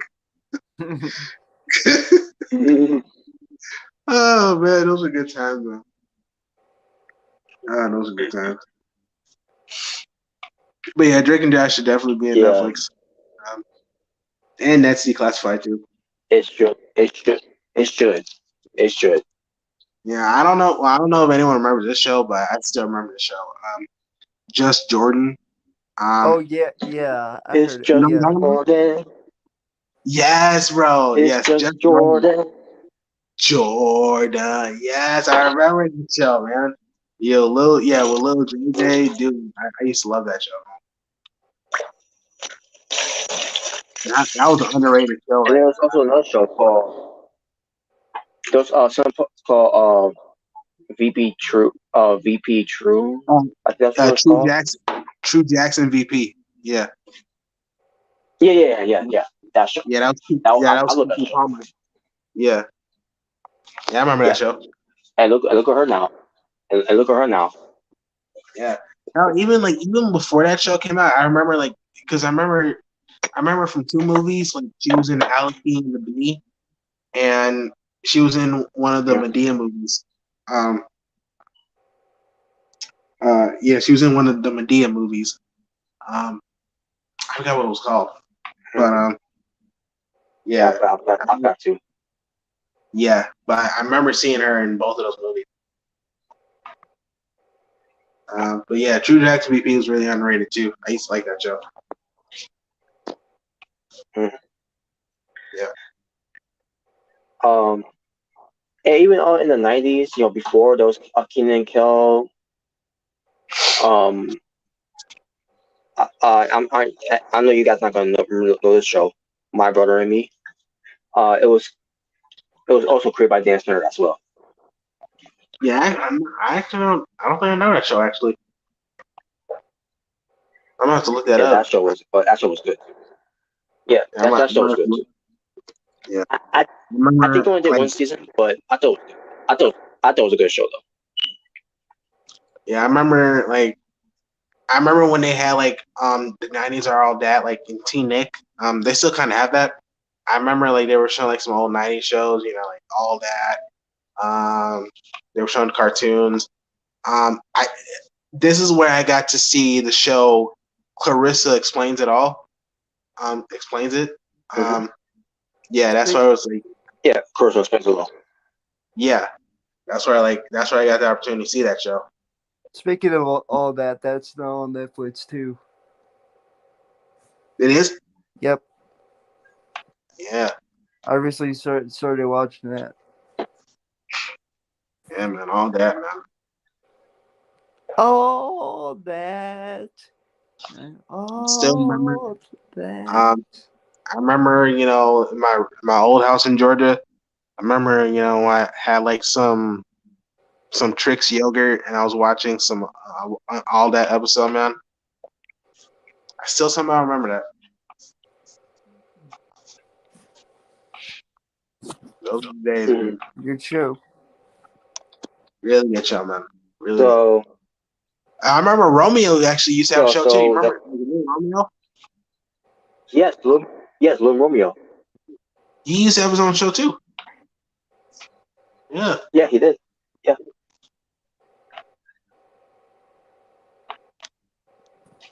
Now I I don't know if remember. that's gonna be a part of Netflix as well. Yeah, I don't know if it was being part of Netflix, but I mean, I still remember that show, man. I remember like Lil Romeo. He did like some songs for some Nickelodeon movies. Like I know he did one for like Jimmy Neutron and Hey Arnold. Like the Hey Arnold Mhm. movie. Yeah.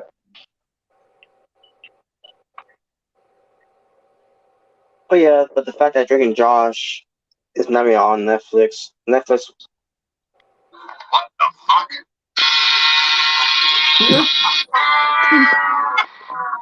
Yeah, he take a massive That alone that that alone is a flop. That you have Drake and Josh on there. Yep, you take a massive L. Maybe one day they'll have him on there. Hopefully. We'll see. We'll see. I hope so. Cause you're robbing fans of Netflix. You know, from that. Yeah, man. All right. Let's see what's next now.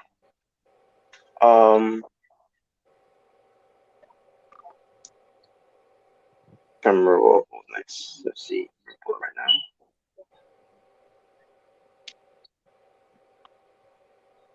Are we talking about? Are we going to talk about Spider-Man? Is that topic? Yeah, Spider-Man and Guardians of the Galaxy. Okay.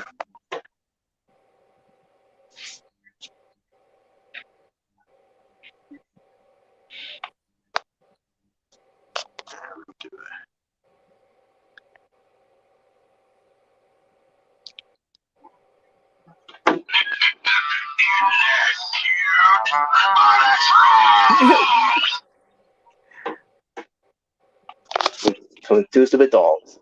That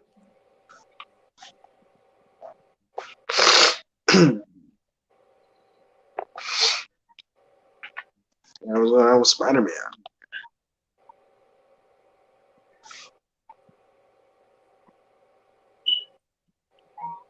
All right, give me one moment.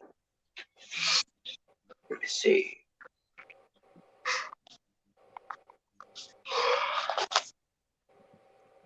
Where is it? Where is it?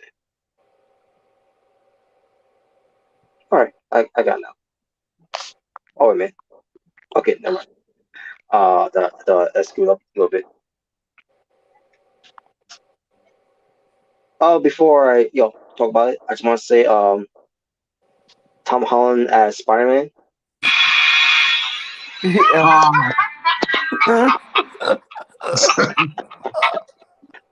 I had to do it. I'm gonna use him. Oh man, but anyways, so something about Spider-Man: Homecoming and Guardians of the Galaxy VFX, where that supposed to be there. Volume 3. What you said? Niggas, I know. VFX. Oh what? Oh, VFX. Yeah. It's supposed to be like some kind of initial side that we should know. Well, I mean, I know. Is I thought it was still called Volume 3. Guardians of the Galaxy. It's gonna be Guardians of the Galaxy Volume 3. Let me see. If I'm not mistaken. All right. Yeah. But it's something about that slams Marvel Studios for overworking and underpaying of affects the teams. Basically, since I hear about Marvel Studios is under fire for its alleged, I should say, alleged treatment of virtual effect artists. Yeah. Yeah. So what's that about? Well, I've been hearing. Yeah, I have been hearing. Some things about. I don't know if it's true, but like, I've been hearing some stuff. How Marvel like overworks the like CGI artists. That's why like some things like some CGI doesn't look some doesn't look good. They look kind of weird. because I guess they're rushing them, so that's why sometimes it looks weird. Because like I remember when the first She-Hulk trailer came out, the teaser, like when it showed her how she looked, it looked kind of weird. It didn't look finished. So yeah, I don't know the full story, but I know I've been hearing that it's just the artists, the CGI artists, the visual artists, they're having some issues there in Marvel Studios. All right. Because it's some guy named Bruce Golin. I think I say his name. Basically, he wrote on Twitter saying working on hashtag Marvel shows is what pushed me to leave the VFX industry. They're a horrible client, and I seen way too many colleagues break down after being overworked, while Marvel lightens the press. I mean the pure strings. Mm-hmm. Yeah, And pretty something much. else he said. And something else Yeah. he was saying else here too. That saying he said, so just because of a lot of folks have mentioned it, this has been the case since the earliest days of the MCU. It didn't start recently, and it's not because of Chap Chap and Chap Pick. I don't know who he's talking to. But the issue is hashtag Marvel is too big and can demand whatever they want. It's a toxic relationship. Wow. Yeah, man. Yeah, that's the stuff I've been hearing about Marvel in terms of the VFX artists. It's not sounding good. Overworking them, just it's not sounding good for them.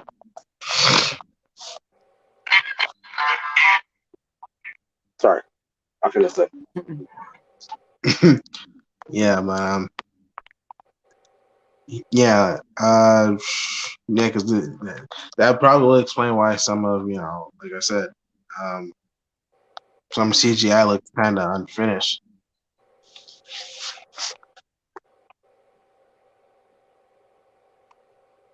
Yeah, Well, so there's a solution for that. There's a little solution for the whole CGI not being finished. You know how much I sacrifice?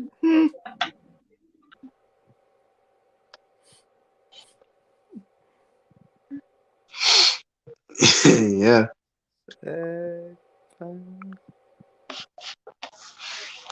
Yeah, so hopefully they fix that. Hopefully they fix that. Because I am really looking forward to Guardians of the Galaxy. That's the main thing I'm really excited about. And Ant-Man. Quantumania. Those are the main things I'm really excited about. I want to see what they do with that. I really enjoy the Guardians of the Now with Galaxy movie. the MCU and the SF. I mean the VFX, I should say. But yeah, you gotta think about making it better for us fans, moviegoers, chance to Marvel. That's the last thing that we want to hear right now. Yeah, that's the last thing I want to hear. Yeah.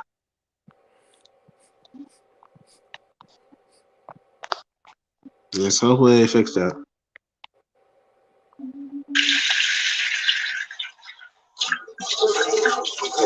Exactly. Now, let's see. There's no topics in hand, but because I had some more topics in hand as well, but to me it's getting a little late, so I thought about maybe I should say the other two some more time because I just not remember about the other two topics that I completely forgot about to mention, but that's gonna take way too long. So, but um, but hey, yeah, that's gonna pretty much wrap it up for this episode. All right. Yeah, there was some there was some good topics we talked about here. And some things that that needed to discuss too, know. And yeah, that was pretty much it.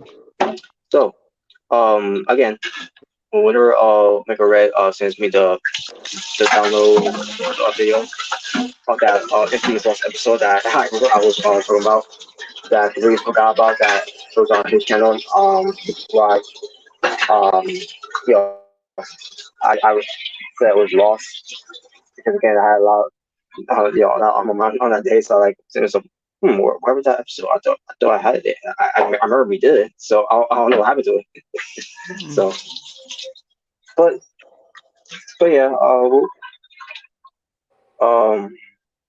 yeah, so whenever he gets a chance to send it to me, I'll be able to to add it on my playlist for Being the Asylum. So, All right. so there you go.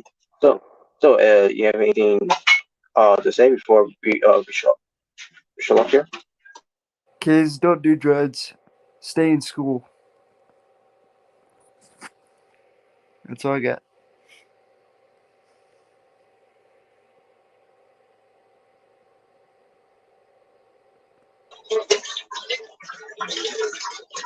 Exactly. And also, if you're actually not funny, it's not here. So, um, I was gonna say if you're a fan of John Cena, well, this is the type of sound effect that you'll be getting.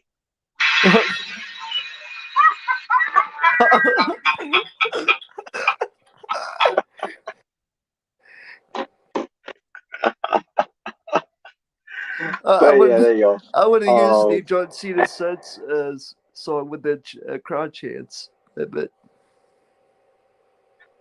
Oh man, but hey, you know what? I did it anyways. So what chance to?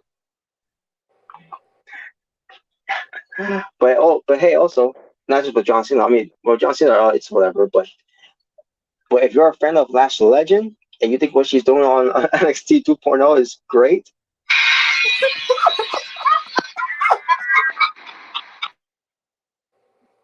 I don't know what's you. I don't know what kind. I don't know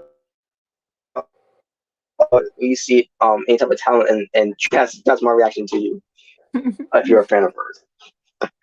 But at the same time, you are a fan of hers. It's what to me it's whatever. But let's look at this logically. She sucks. and if She's you're a not fan good. of Justin Bieber,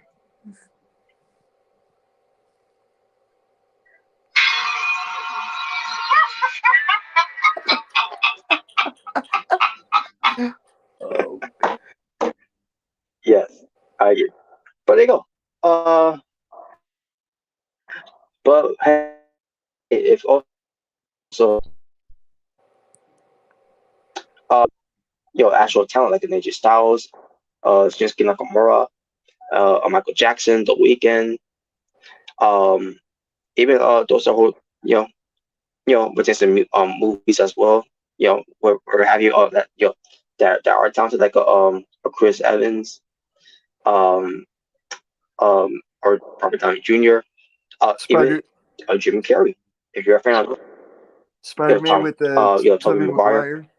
Yeah.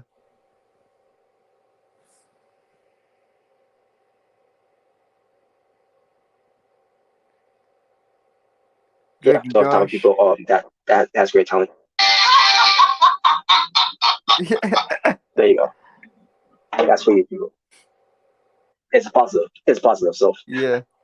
but they go. But they go for what? But they go for watching. They go for tuning in. For CJ, Nick, and Jalen for joining up. And No Chucky problem. for joining on in the chat. And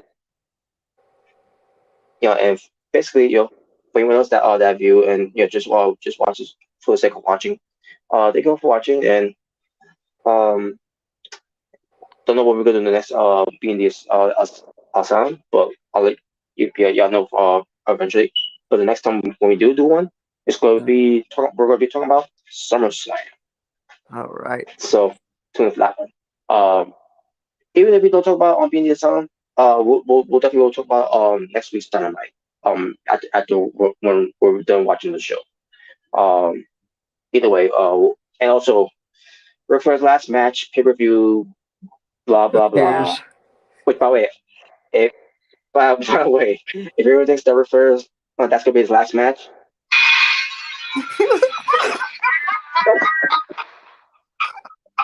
don't hold your breath on that because that ain't gonna be his last match. And by the way, I even heard that Shaggy even told him not to do anything on the ropes because he was thinking about jumping off the top rope again. Oh God, Yeah. don't. And Flair, stop bleeding. You're too old to be bleeding.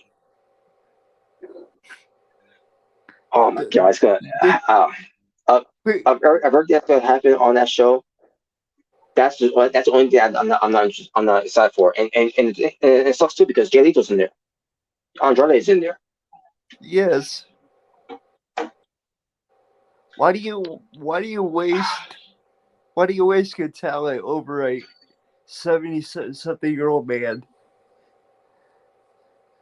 Yeah, Oh, whatever though, right? yeah. But yeah, but either way, we'll also talk about that too. Again, either on being the asylum or we'll probably say that after the show of Dynamite. Two things we'll be talking about, of it. It doesn't matter which platform it will be or which content it will be, but you'll still hear from it from here. And yeah, so there you go. But thank you all for watching. For this, the artist from the last team that's born Driller, as I say, and we all say peace on streets to all you to be well, stay safe, take care of yourself, and that's going on in the world. And if you want to listen to Mike Justice's Invisible album, go right ahead, man. Because at the end of the day, it's one of the Check it most out. underrated albums. But you can make it an album that could be very appreciative and you can enjoy every bit of the songs on there. Just doesn't matter what type of songs that you listen to on Mike Justice's Invisible album. It's one of the best, to me. It's one of his best work that should have been praised a lot more during that time. Don't walk away. That's a great song too, by the way. That's also one of my favorites. Yeah. And pray for the. I'm trying to remember how it goes because it's been a while since I listened to it. But yeah, this one's for all the lost children.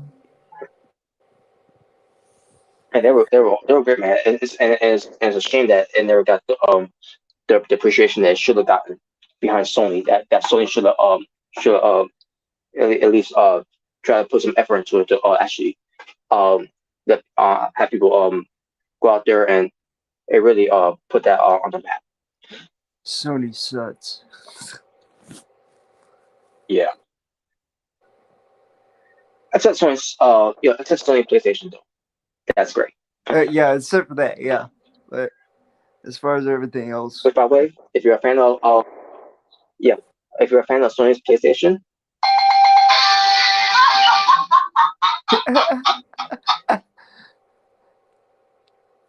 but I feel sorry for those fans that are fans of Sony music.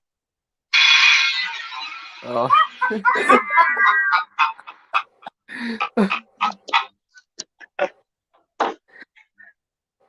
But there you go, folks. So yeah. We're out here. Y'all take care. Ta-ta for now. So this was episode 11 of Being. Sing it. How do I make you fall for me?